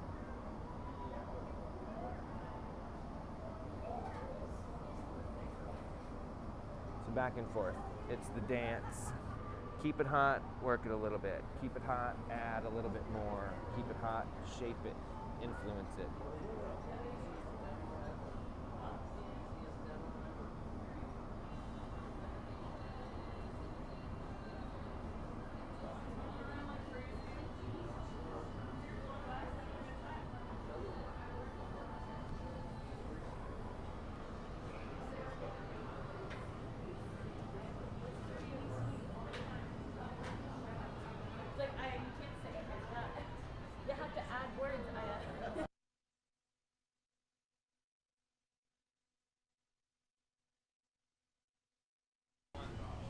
Just don't turn off the mic. I turned this on.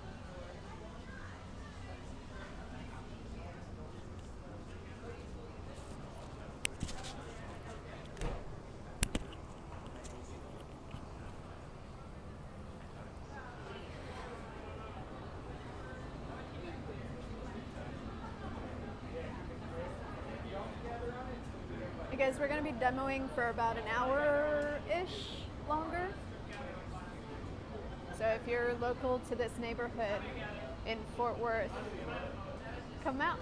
We're going to be here till 9 p.m. Central.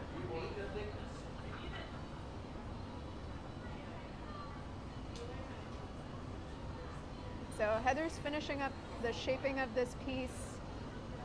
It's going to be kind of like a bowl form. So those of you who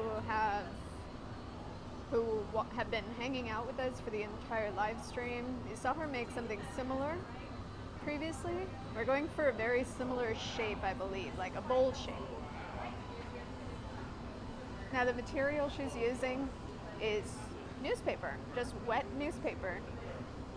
And the glass kind of glides along a layer of steam.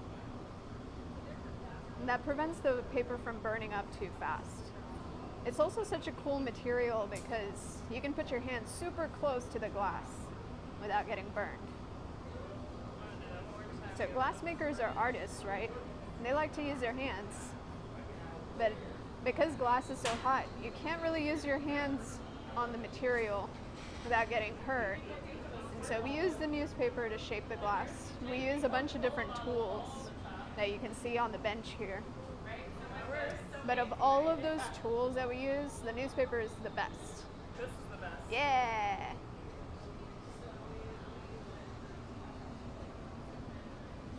So you can see a lot of glass makers tend to prefer the newspaper. It just kind of conforms to your hand and lets the glass kind of glide along your hand without burning you.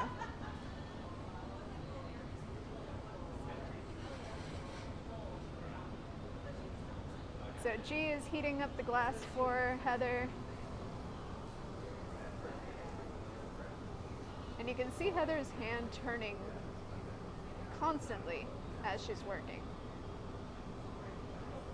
The glass is super susceptible to gravity, and so making sure it's nice and centered the entire time you're working if you want the glass to be symmetrical. That's kind of important. Now you'll notice that if you watch a lot of glass making videos, that will change if you're doing something like sculpture. But for making something nice and symmetrical and round, we gotta constantly turn. So Heather is speeding up the chilling of the glass by using some compressed air. You can see the color differential in that orange. That darker orange is where the glass is a little bit cooler, and that brighter orange is where it's a little warmer. But none of this color looks like what the glass is going to look like once it's cooled back to room temperature. So what you guys are seeing is really a lot of heat coming off of the material. That's part of the fun, is you get a surprise at the end to see how all the colors work together, what they look like together. Part of the magic of the process.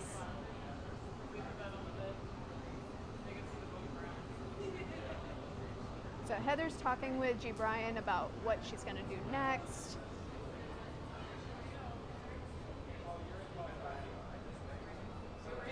I guess we're going in for a layer of clear over all this color.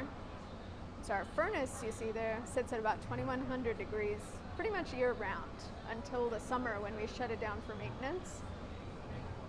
So when Heather comes out of there, you're going to see the glass is bright yellow. It's also super liquidy, kind of like honey.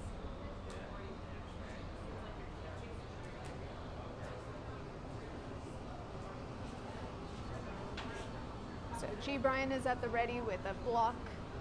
These blocks stay in water to keep them wet so they don't burn as fast. And they're just fruit wood blocks. So it's a very nice hardwood that stays soaked in water. Heather's going for something like a Q-tip shape. That's a good starting shape. So she's distributing that clear glass along the bubble as evenly as possible.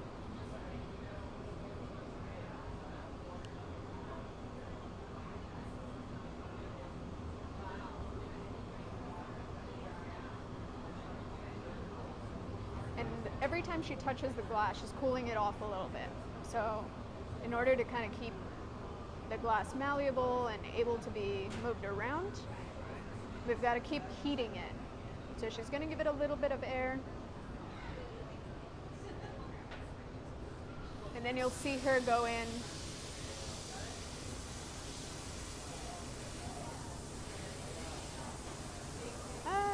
Maybe she's gathering a little more glass over this. I'm not sure. We're going to find out together. Oh no. Okay. So I think that was the last gather of glass.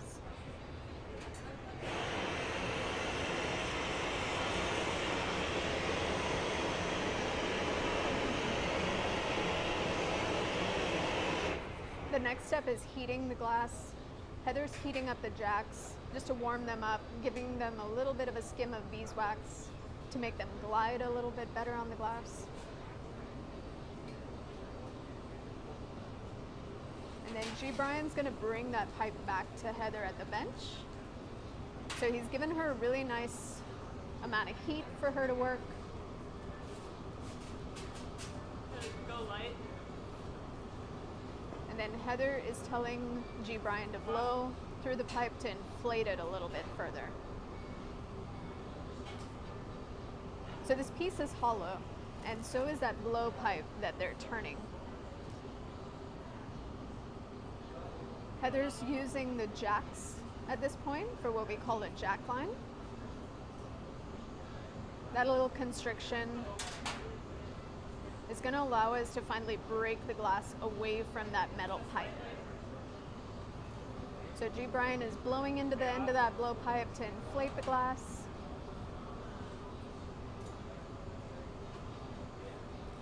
and then assisting Heather by turning the piece as she puts in that jack line. So the jack line's pretty important for glass work. Glass and the steel pipe that you see bond together very well when those two materials are hot. So the jack line really allows us to break the piece away from that blowpipe. So I think Heather's trying to keep the bottom of this piece a little bit cool because she wants it to be a little bit thick on the bottom there. So we're seeing her chill it out a little bit as she's working.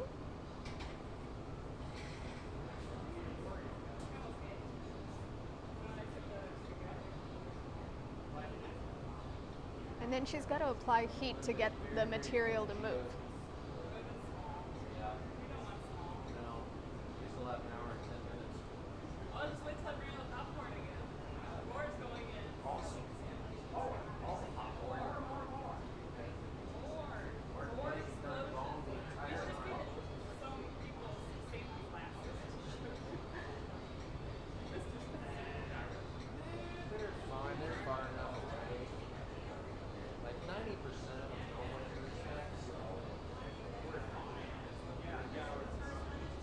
So you guys can see probably on camera that heat differential we were talking about. Place where it's glowing yellow is a lot hotter than that place that's orange. Okay, G, slightly. A little harder. Off.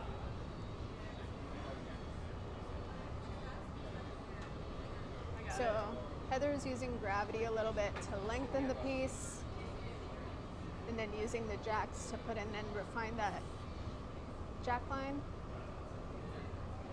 Have a little more air. And then asking G. Brian to inflate a little bit further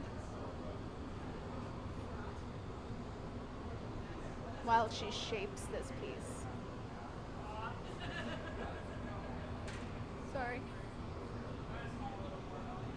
So Heather's keeping this bubble a little bit squatty because it's going to be a bowl form. So it's going to be kind of bowl shaped. And while you're blowing that bubble on a blowpipe, and your final goal is to make a bowl, you want to keep that bubble kind of squat.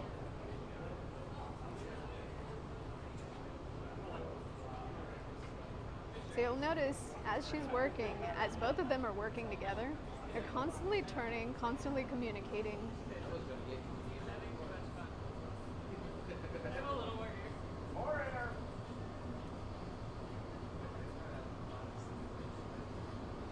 And they're working together very well. Very well. As you guys heard a little bit earlier, they've been working together for a number of years. I think 6 is what Heather said. And that's a pretty good amount of time to learn how the other person works.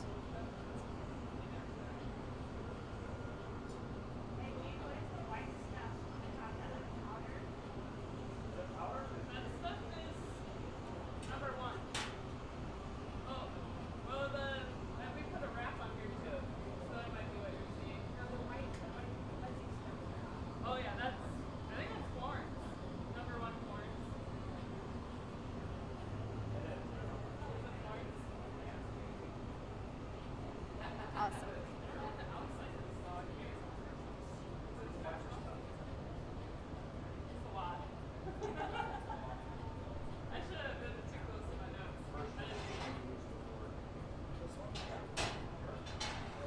All right.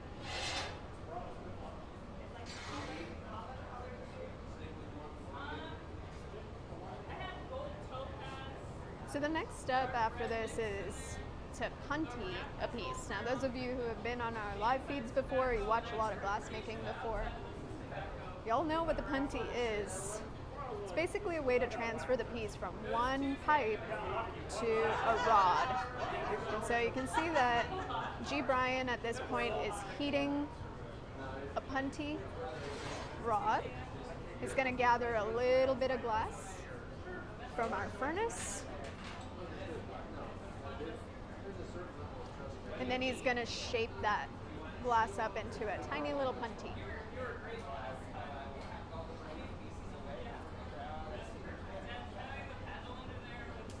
So you guys, while we're watching G. Brian make this punty, I just want to tell you, if you're interested in learning how to do this, don't forget that part of the reason that Seneca exists is to teach classes.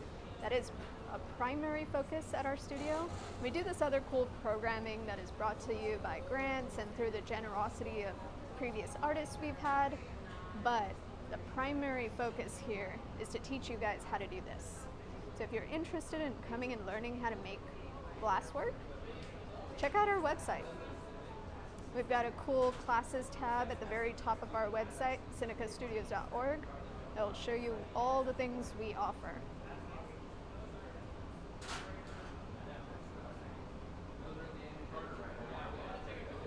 So if glass making isn't your thing in the hot shop, we do offer classes in flame working as well, kiln forming, for those of you who don't like fire. We've got kind of something for everyone. And if you're just like interested in cutting some bottles, we do have a cold shop as well. So you can cut glass and carve glass, sandblast glass, and those are all cold processes.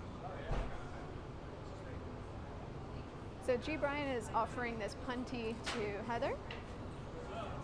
Heather's gonna stick it to the bottom of the vessel. Now the furthest point away from Heather, that little round shape, I'll clone you out. that's gonna end up being the bottom of the vessel that she's working on. She's checking with G. Brian to make sure the temperature feels right, and then putting a little water on that crease she formed earlier. So that cold spot is going to allow Heather to break the glass away from the pipe.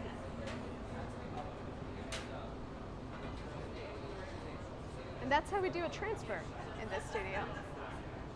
Yeah. Awesome. So you can see there that that was hollow, right? That the thing that Heather just showed us was hollow. So we know that when we look at that piece that she's got on the end there, it's going to be hollow from this side.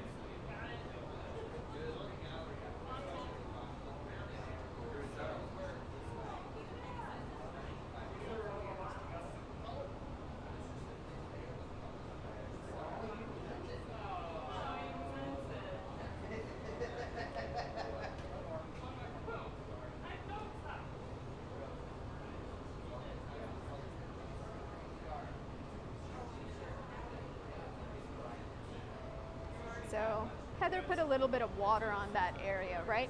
Which makes it a lot colder. We needed that glass there to be cold. So now she's got to spend a little extra time heating that spot where she broke the glass free. So we're gonna let her get some good heat in that jack line that she had broken free. And then once she comes to the bench, she's going to be able to refine that lit shape. So you can see the hottest area is glowing yellow. I dropped it on my foot already.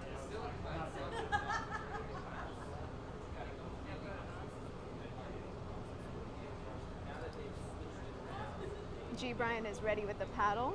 That's allowing Heather to flatten the lip a little bit, refine that break off, while she uses the jacks on the interior to kind of open it up a little bit.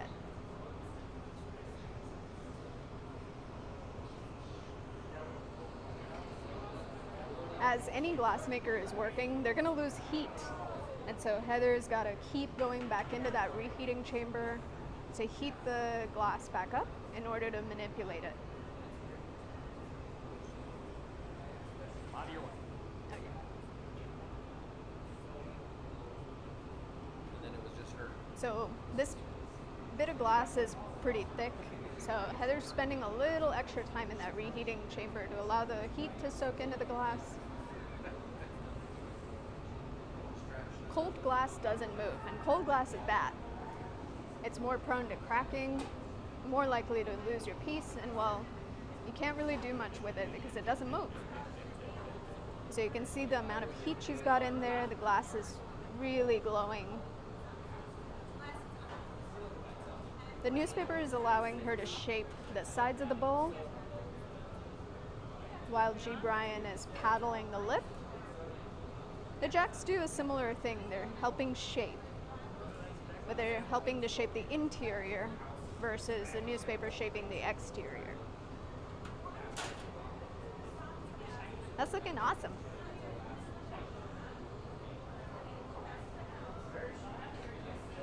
So you guys don't forget that we do these demonstrations once a month, the second Friday of every month. So if you missed this one, feel free to come out for the next one. We rotate between artists, so we have a new artist coming in every month, almost every month.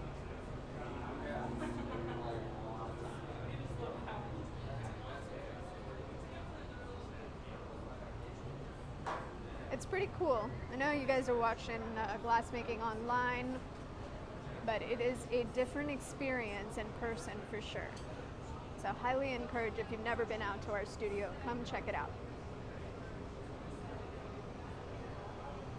So you can see now that Heather's got basically a hollow form as it's opening up.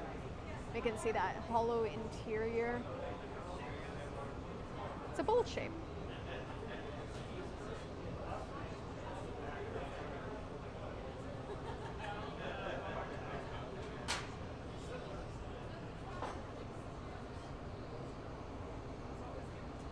Now I know some of you have been hanging out for quite a while on this live stream.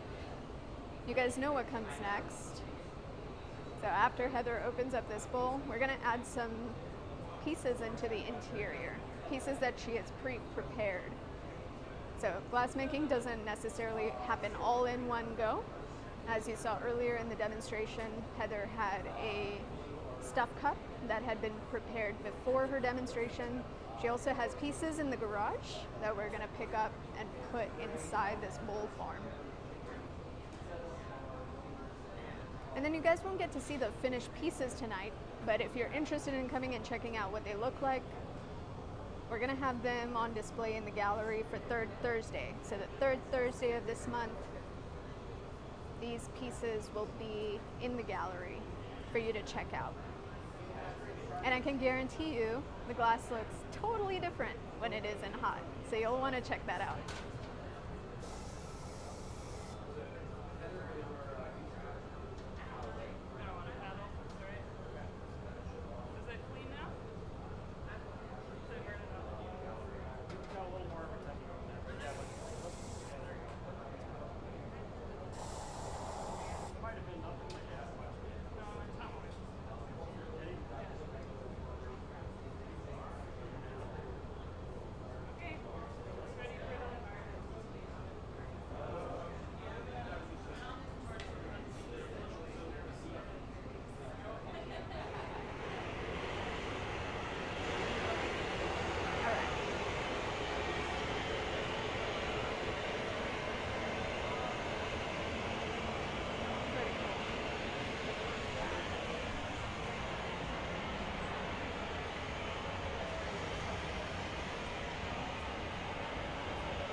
So Heather is torching that punty just to make sure that that punty doesn't get too cold before she lets G. Brian take the flashes for her.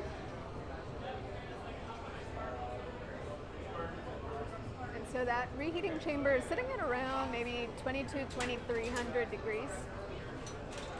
And that helps us reheat the pieces to make sure they don't crack. Now, thermal shock is something we need to avoid when we're working in glass.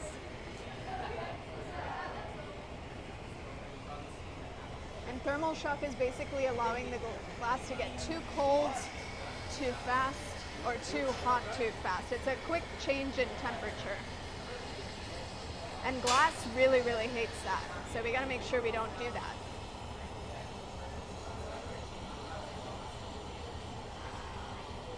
So Heather's trying to warm up the inside of this bowl with the oxygen torch, just to kind of warm up the inside. Because she's going to be adding a bunch of little pieces on the inside. So a little bit of detail work is going into that interior. All right, so now you guys are going to see what that thermal shock is, because Heather's adding some cold glass into the interior, allowing it to kind of stick where it may.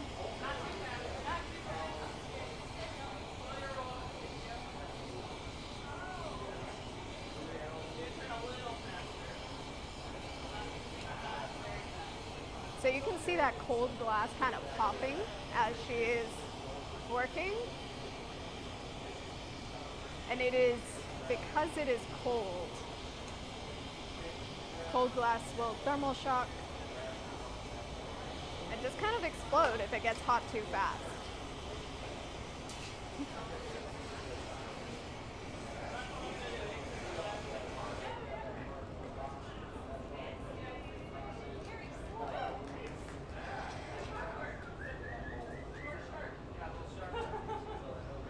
So Heather's trying to retain a little bit of sharpness in the glass.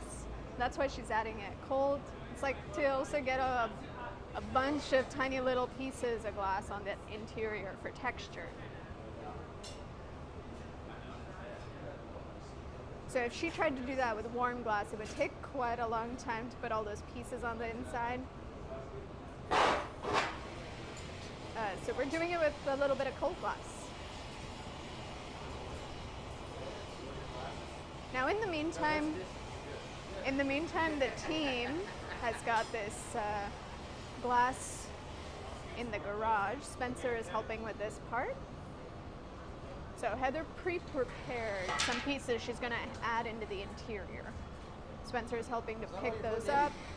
Those are sitting at around 1,000 degrees because we definitely don't want it to, we definitely don't want these pieces to crack. So you can see Spencer bringing them over gently, and then Heather's heating and torching them in place. Now that oxygen torch is awesome because it allows you to get the heat in a specific area.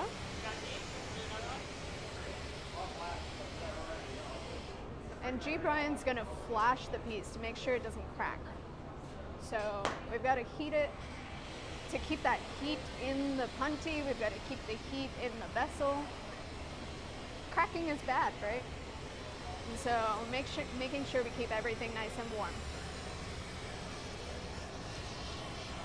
So Heather's torching the spot that she's planning on putting it, and then she's torching it once it goes in.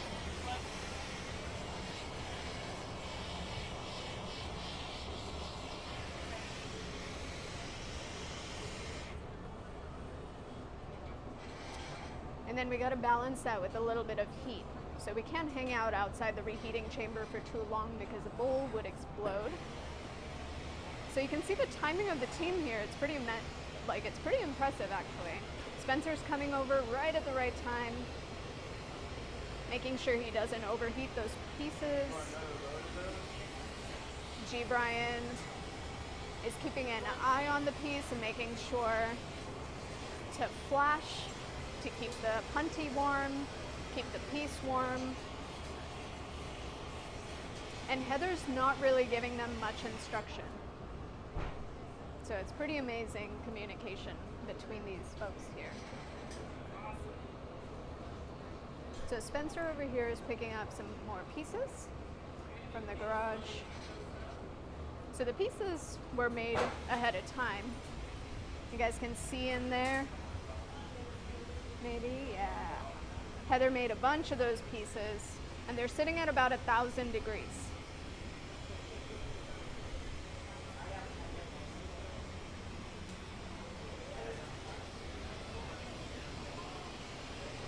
So Heather's putting in those pieces that you saw in the garage, and then she's also adding in, for a little bit of texture, some pieces of cane.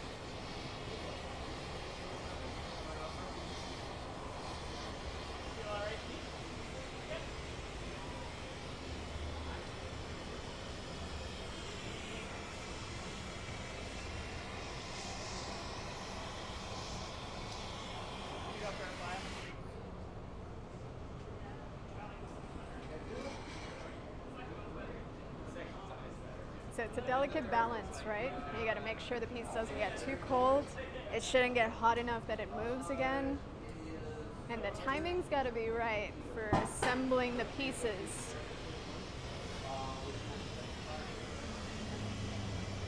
So Heather's heating up the spot. She wants to get gooey, making sure she heats up that attachment.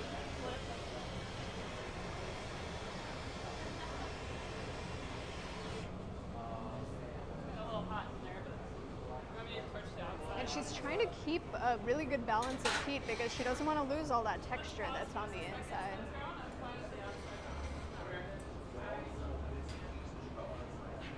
So we're gonna flash the outside, give the outside a little bit of heat.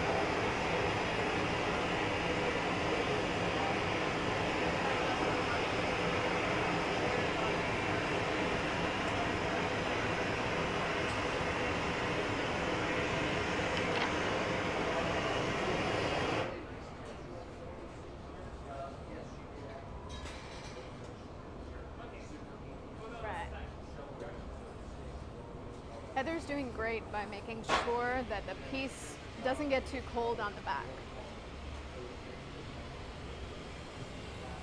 So using a little bit of a fluffy torch to heat the outside.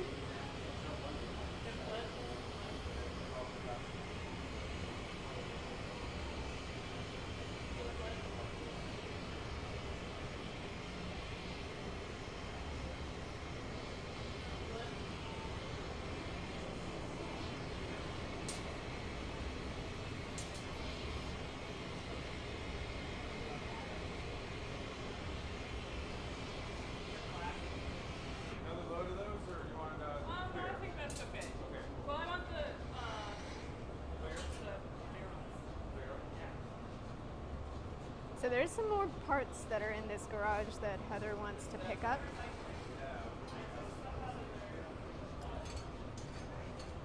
So Clifton and Spencer are kind of scooping those onto that paddle there, that little spade. These are textural bits. So they look like kind of like little spikes. Spencer's going to very carefully take those over. And we're gonna warm those up.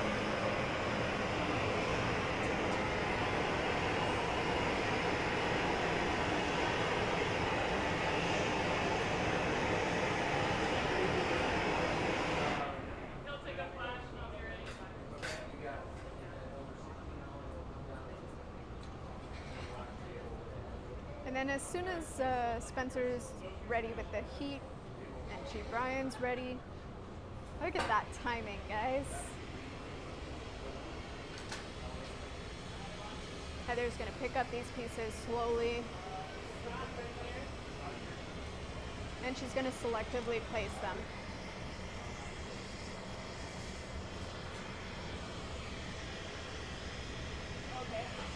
These pieces are so cool.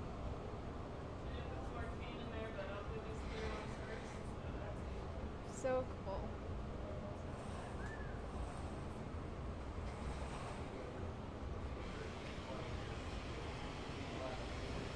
So those are clear glass. The pieces that she's attaching now, totally clear. They're gonna have kind of a crystalline appearance once they're all melted in and cooled off.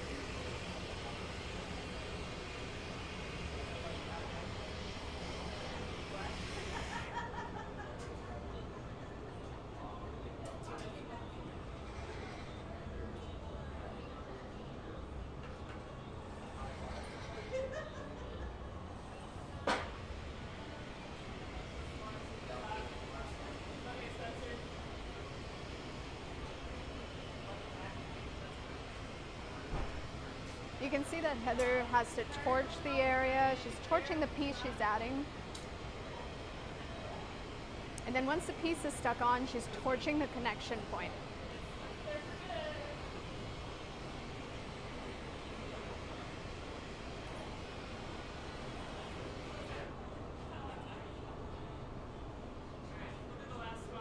Once they're done kind of working and putting this last piece in, I'll give you guys a little bit of a closer view.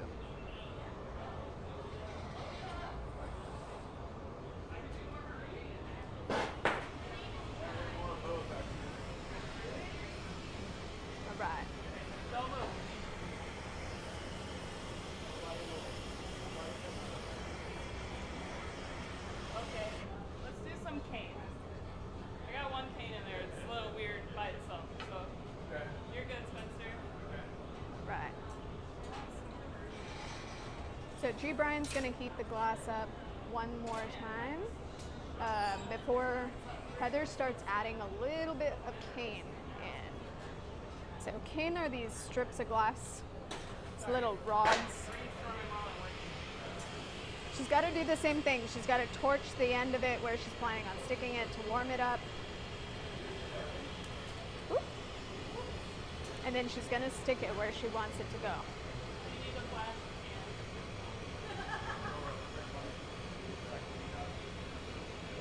So G. Brian's going to take another flash to keep the piece warm.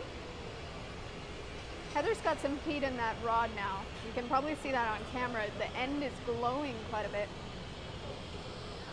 That's a good indicator that it is hot enough to attach.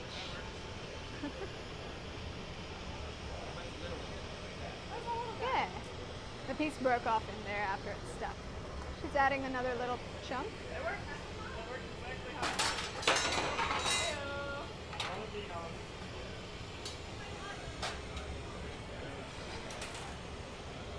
And then we're gonna add another couple of those pieces, I believe.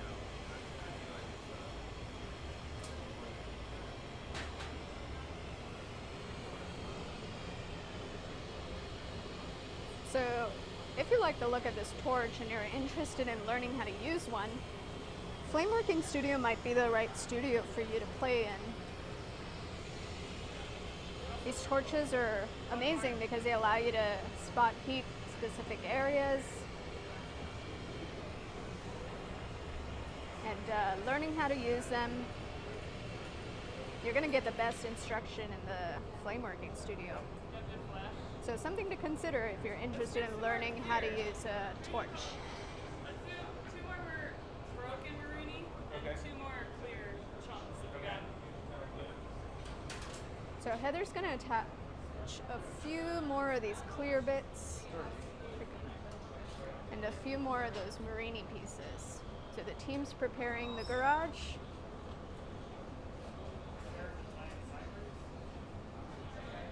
You want the marini first? Or the... Okay.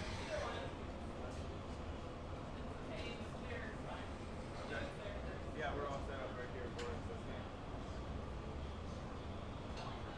And then Spencer's putting those pieces of glass on that spade to kind of warm them up.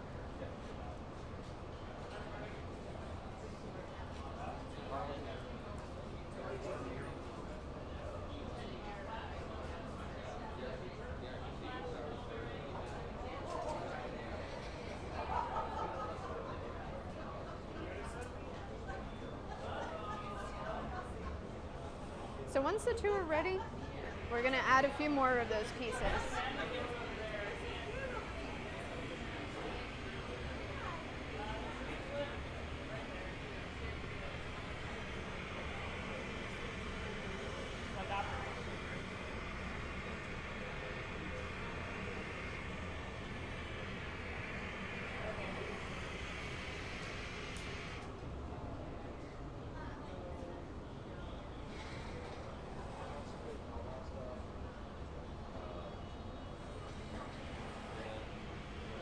Right.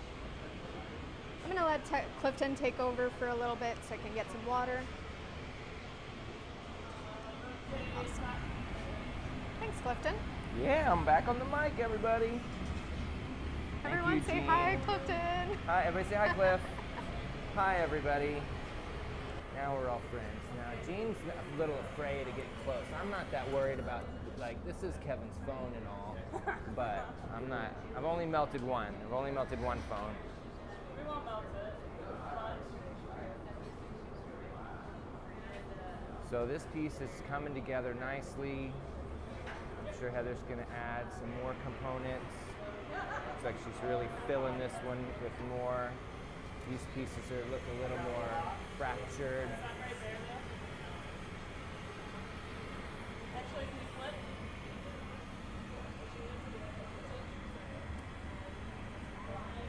Jam it in there. Get it hot, melt it.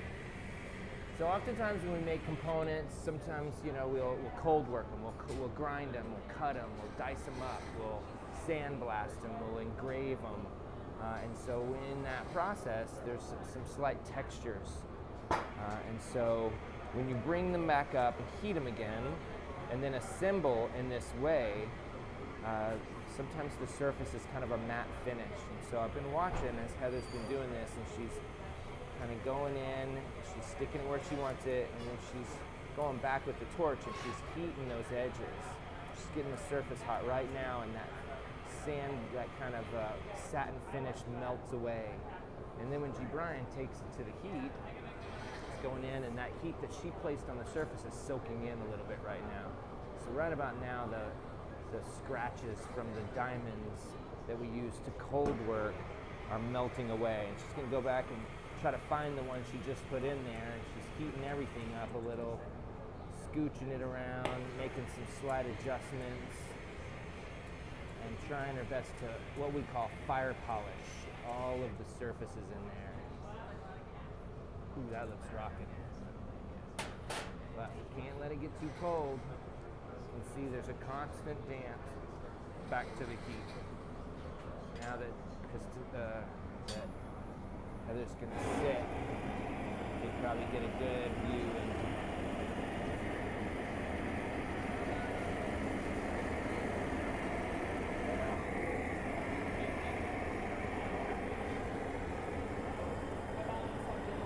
some interesting textures. This is a really good study of this kind of interpretation, rock formations and geodes. We spoke about this before we started, and I think she has plans to cut this bowl in half, to cut through these to expose a new dimension to the work. You'll cut through it and polish the edges, and you'll see the layers that are within the bowl that she created.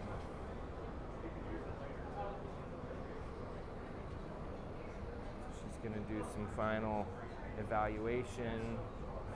She's taking a look at the textures inside, and as I described, when she cut and created those little geode pieces, she's probably looking closely at those to be sure that there's not any cold working marks left.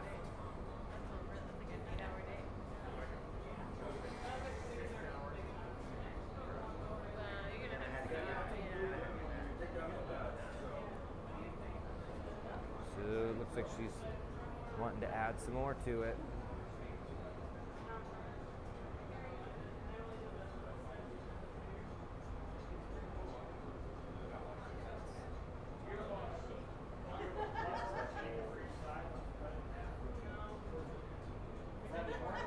Well, as this concludes, I want to thank you guys all for tuning in and watching our Open Studios Night, April 2022, featuring Heather Spiewak. It's been a pleasure getting to know her today, working with her, and making these pieces. The community of glassmakers in North Texas continues to grow. We're excited to be a part of that community. Like I describe often, Seneca Studios is about bringing people together. It's about relationships, it's about working together to help one another achieve goals. That's why Seneca Studios is here. That's why we do what we do. We offer opportunity to experience the rich tradition of glassmaking as a creative medium through education and studio and community involvement. We have great partners, and we do some wonderful programming in the community. We bring kids together to learn about science. We bring people together to heal through creative expression. And in nights like tonight, it's great to bring the community of glassmakers together to have some fun, to show off, to express themselves, to try new things, and ultimately to work together. So I want to recognize the team. First and foremost, our featured artist, Heather, and the #1 assistant there, G. Brian. I want to thank Jane Fernandez and Heidi Childers, Nolan Bishop, Tatara Siegel, Kevin McGeehee for their support and helping make tonight happen. This presentation was brought to you by Arts Fort Worth, the Texas Commission on the Arts, the Ann L. and Carol Green Rhodes Charitable Trust, the R4 Foundation, and the countless community members who have supported us through donations, volunteering their time, and everybody that's ever come taking a class. The more people who come and take classes from us, the more programming in the community we can do.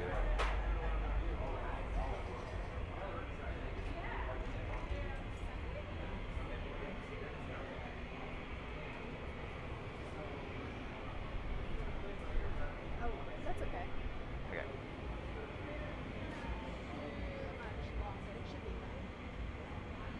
Looks like Heather wants to add a few more of these canes. There's a lot of prep work that goes into work like this. She's pulled canes. She's created these layered murinis of glass.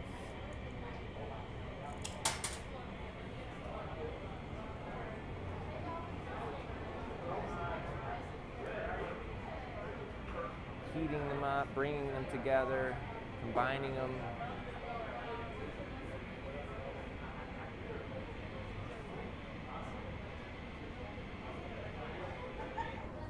I'm sure she could geek out on this for hours. When I sculpt glass, sometimes I'll gather out of the furnace 2 or 3 times and I'll just sit and poke it and push it and scooch it around, and next thing you know, 2 hours have gone by. Sure she could continue for another 30 or 40 minutes, just adding, adjusting.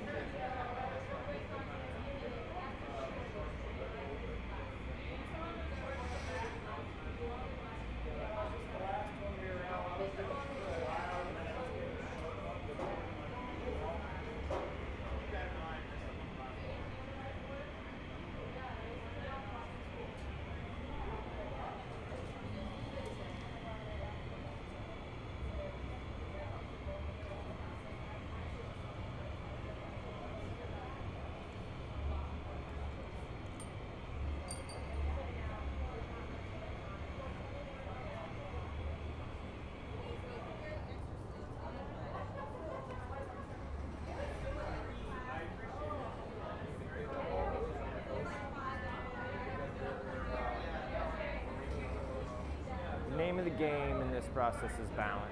Understanding temperature and keeping things balanced. Adding, subtracting, heating, cooling, all the while maintaining balance.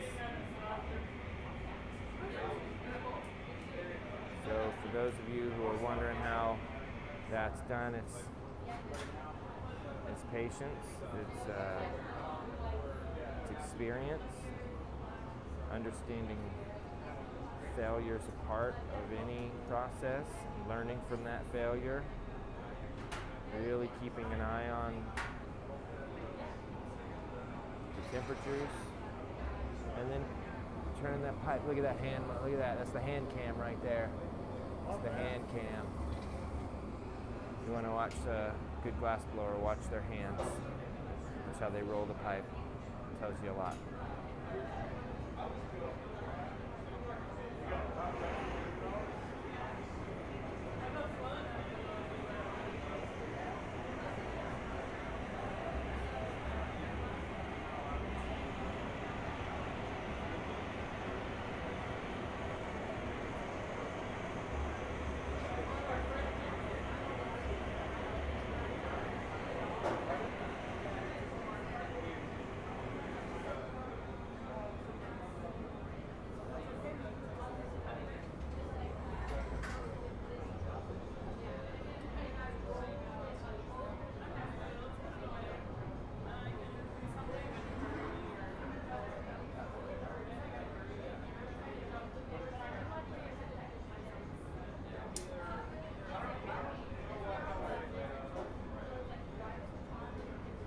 Looks like they kind of worked through the final few heats, and she's satisfied and ready to break it free of the pipe to put it away into the oven to cool off overnight. Everything we make in the glass blowing process ultimately has to be broken away from the pipe and put into an oven to cool down slow. If you cool it down too quickly, it'll fracture, crack, break.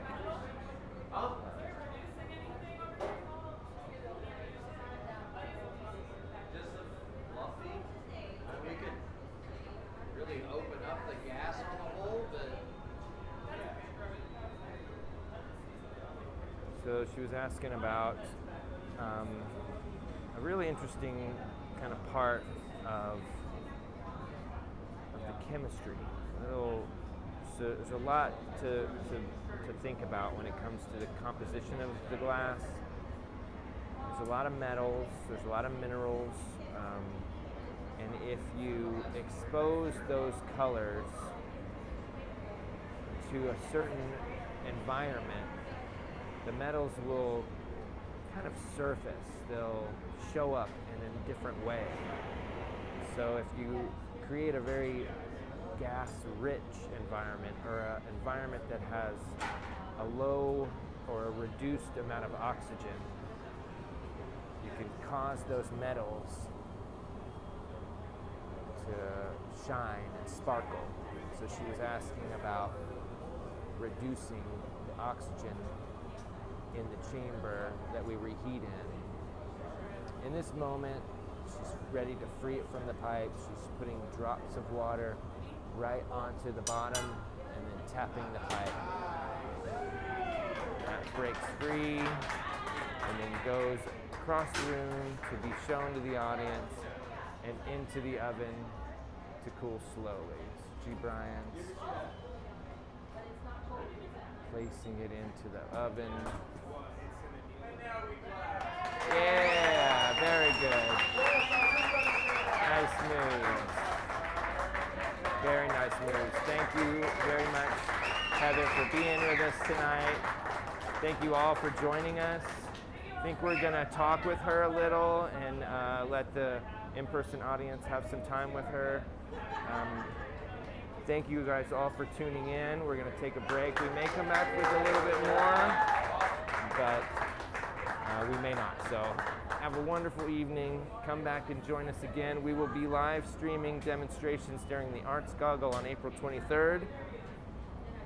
So join us again for more glass blowing demonstrations at Seneca Studios for our Open Studios nights and our special presentations during events like the Arts Goggle and the Fort Worth Art Dealers Association's Gallery Night. We do a lot around here, people. So come participate.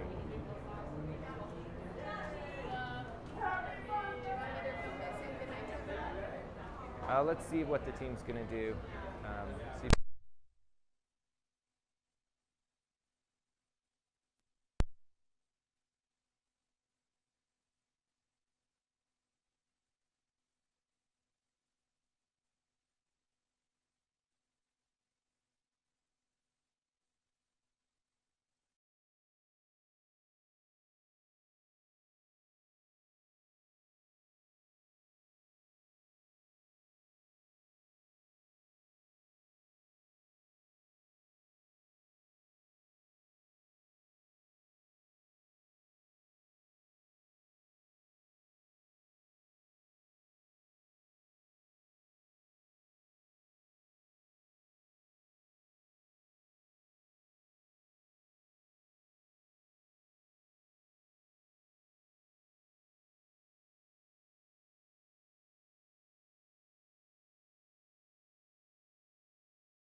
How about that, Nolan?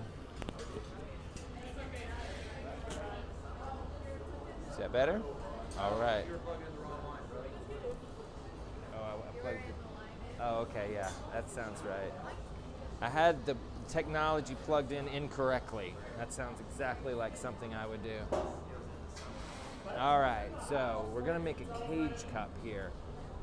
Heather will be back in just a few weeks. We are participating, actually we're helping to sponsor and to present the near Southside Art District's Arts Goggle event.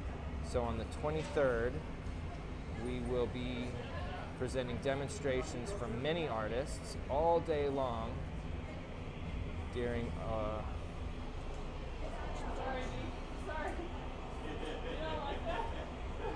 Unbelievable. That was the best. So this piece is going to be cooled and then reheated later this month, and she's going to blow a bubble into it. So that's the base of the cup. She's going to compose what we refer to as a cage cup created from the Marinis.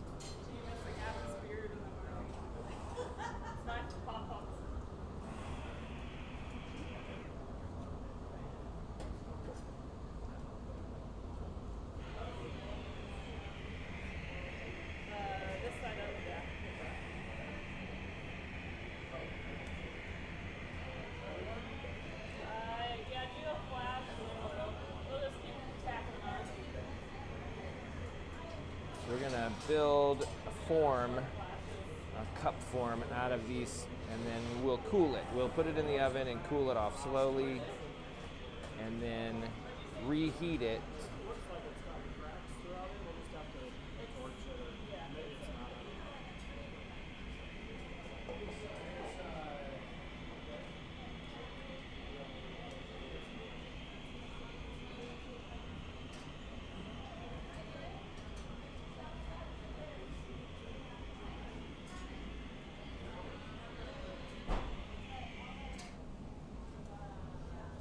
Possibilities are endless, people, truly. We get it hot, we do our best to understand the temperatures, we keep things balanced, we try not to let it get too cold and crack, and then we influence it, we push it around, we squish it, we mush it, we squeeze it, scooch it. All technical terms in here.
A lot of moving parts here. A lot of interesting connections. So G. Bryan's really watching it move. He's really kind of managing the overall heat that's happening.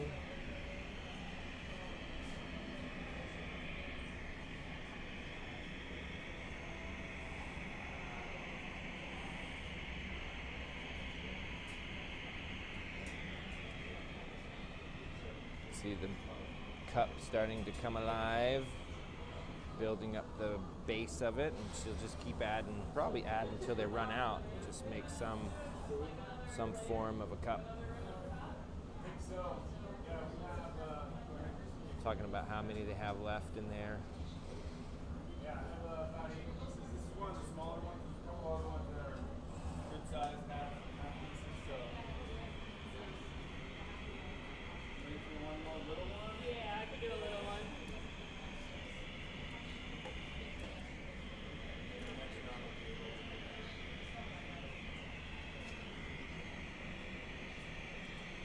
Fill that gap there.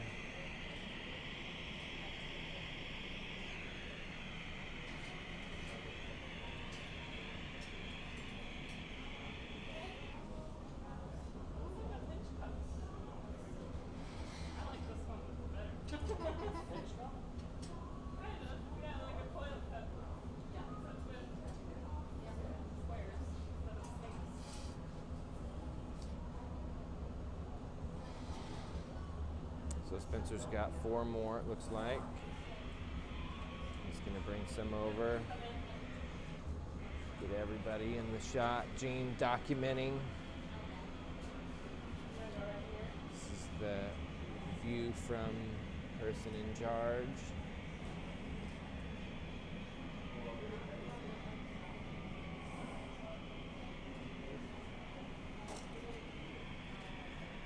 Might lose a little of that one, but it's okay. Not on my watch. Alright. Building them up. The hole looks full. Is that okay?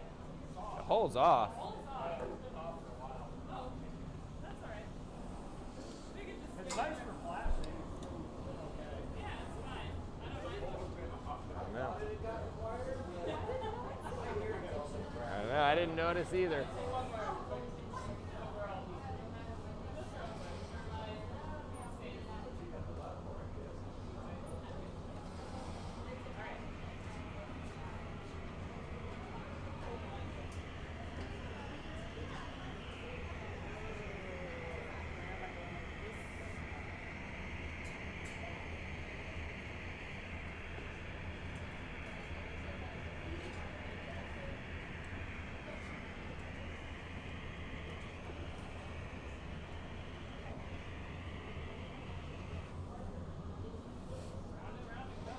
So he wasn't even going to tell us. He was just going to.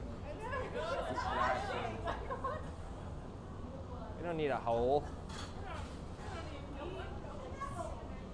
I mean, it's probably good that it's a softer heat for this.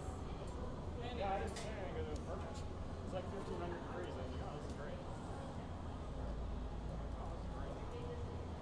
Yeah, I mean, we could turn it back off. Yeah.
So as we finish this piece, I want to recognize those in the room. Heather Spiewak, gaffing. We have Spencer, who's heating up these Marini, bringing them over and presenting them to her. G. Brian on the pipe, keeping things balanced, watching the temperatures, keeping everything working good.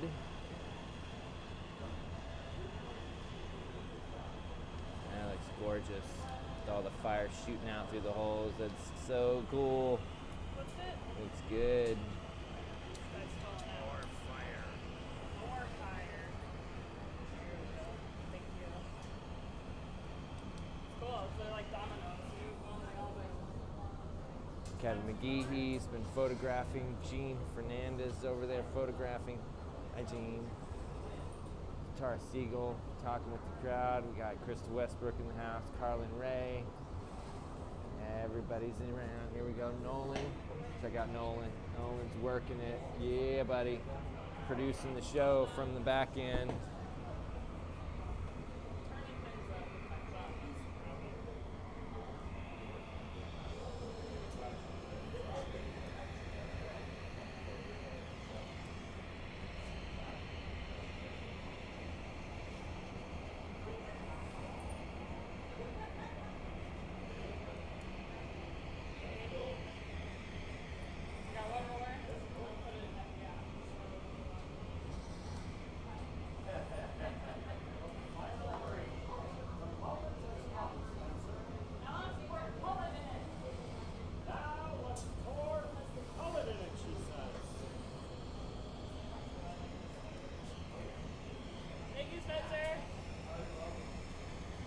Spencer Crouch, another job well done.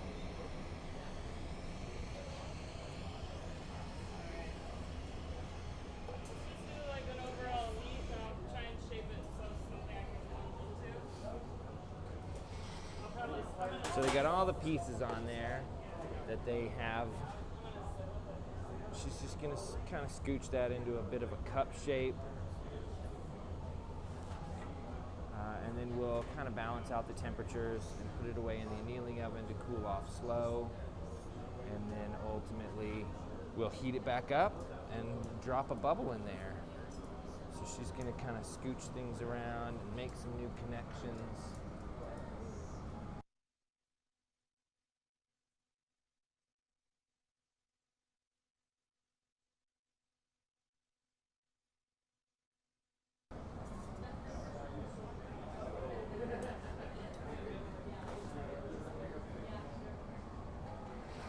One of my favorite views here from right out front. You can see what's happening in the heat, see what's happening at the bench. Kevin, do you have any flat prints? Flat prints? 1 inch or half inch. 1 inch would be great. No rush. Oh, I lied. That's okay. How about 3/4? Perfect. Thank you.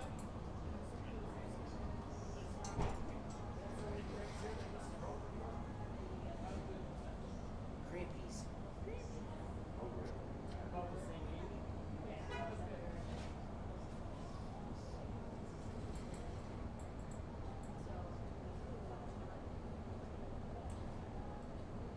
Just gonna use some crimps to kind of grab them, straighten it up, even it out.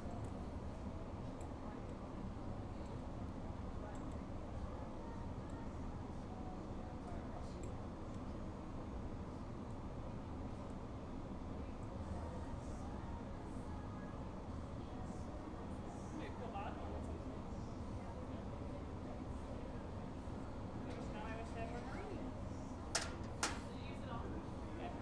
Yeah. That'll be interesting.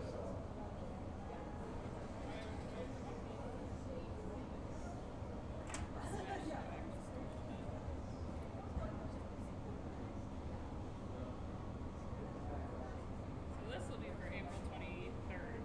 Yeah, so this piece will be heated back up and we'll use it on the 23rd of April during the arts goggle demonstrations. We've got a great team coming out from Carlin Ray Designs. Heather will be back with us. G. Brian will be on the pipe gaffing a piece. Be a really good opportunity to come out to Seneca to see a huge community festival. There's over, I think, 700 artists who'll be exhibiting. There's 50 plus musicians. The Arts Goggle in our neighborhood is the biggest event of the year. And we'll have a huge market out front. There'll be some cool midway games here where you can break some glass and you can participate on many levels. So come out during the Arts Goggle on April 23rd. You'll see the completion of this piece and a bunch of other great demonstrations. Thank you guys all so much for joining us tonight for Heather Spiewak's demonstrations.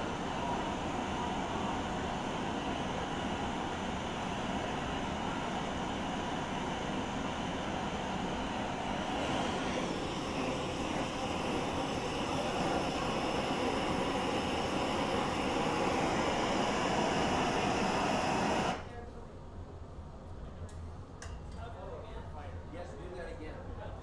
Because that looks really cool. All the fire blasting. We're all somewhat pyromaniacs, so everybody's demanding another round of torching.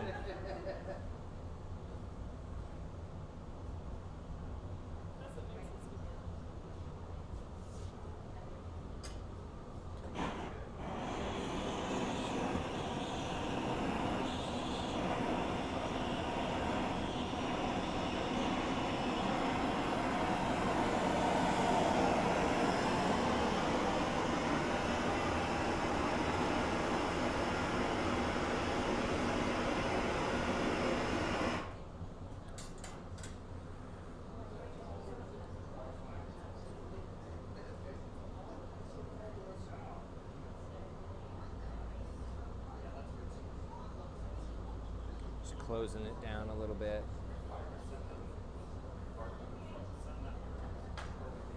There you go.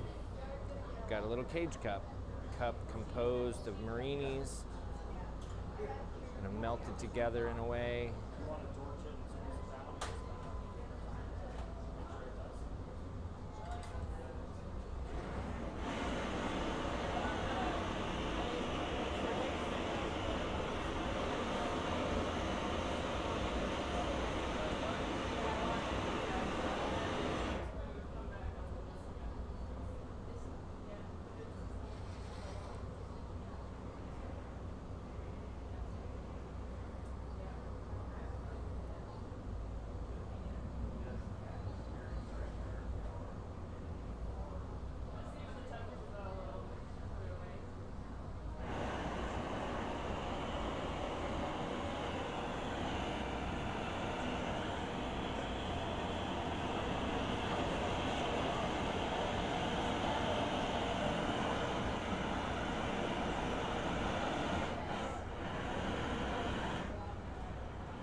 So in this final moment, Heather's gonna kind of crimp down where she wants it to break free. The cold steel of the tool stresses it out a little bit, and then she's more thoroughly gonna stress it out with a little drop of water in a few places. So she's using the tweezers to drop water right where she wants it to break free, and if all goes well here, when she taps the pipe, only the connection to the pipe will break.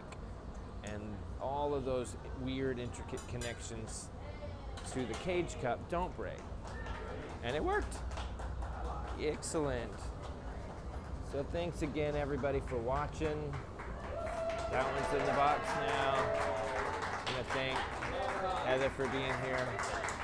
Very good. Nice moves tonight. Very nice moves.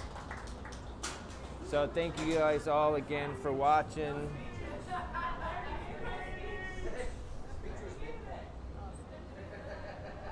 I want to recognize the team and the incredible group of people here at Seneca Studios for their dedication and their passion for all that we do. Thank you guys so much for being here. I want to thank Heather again for contributing to Seneca Studios in a small way today. The Arts Council, Arts Fort Worth, Texas Commission on the Arts, everybody who's ever donated, we really truly appreciate your support, and we want to grow. We want to continue doing what we're doing. So if you like what you see, if you want to be a part of it, come participate, come volunteer, make a donation, and help us move forward. Thanks so much for joining us. You guys have a fantastic spring, and I hope to see you again soon.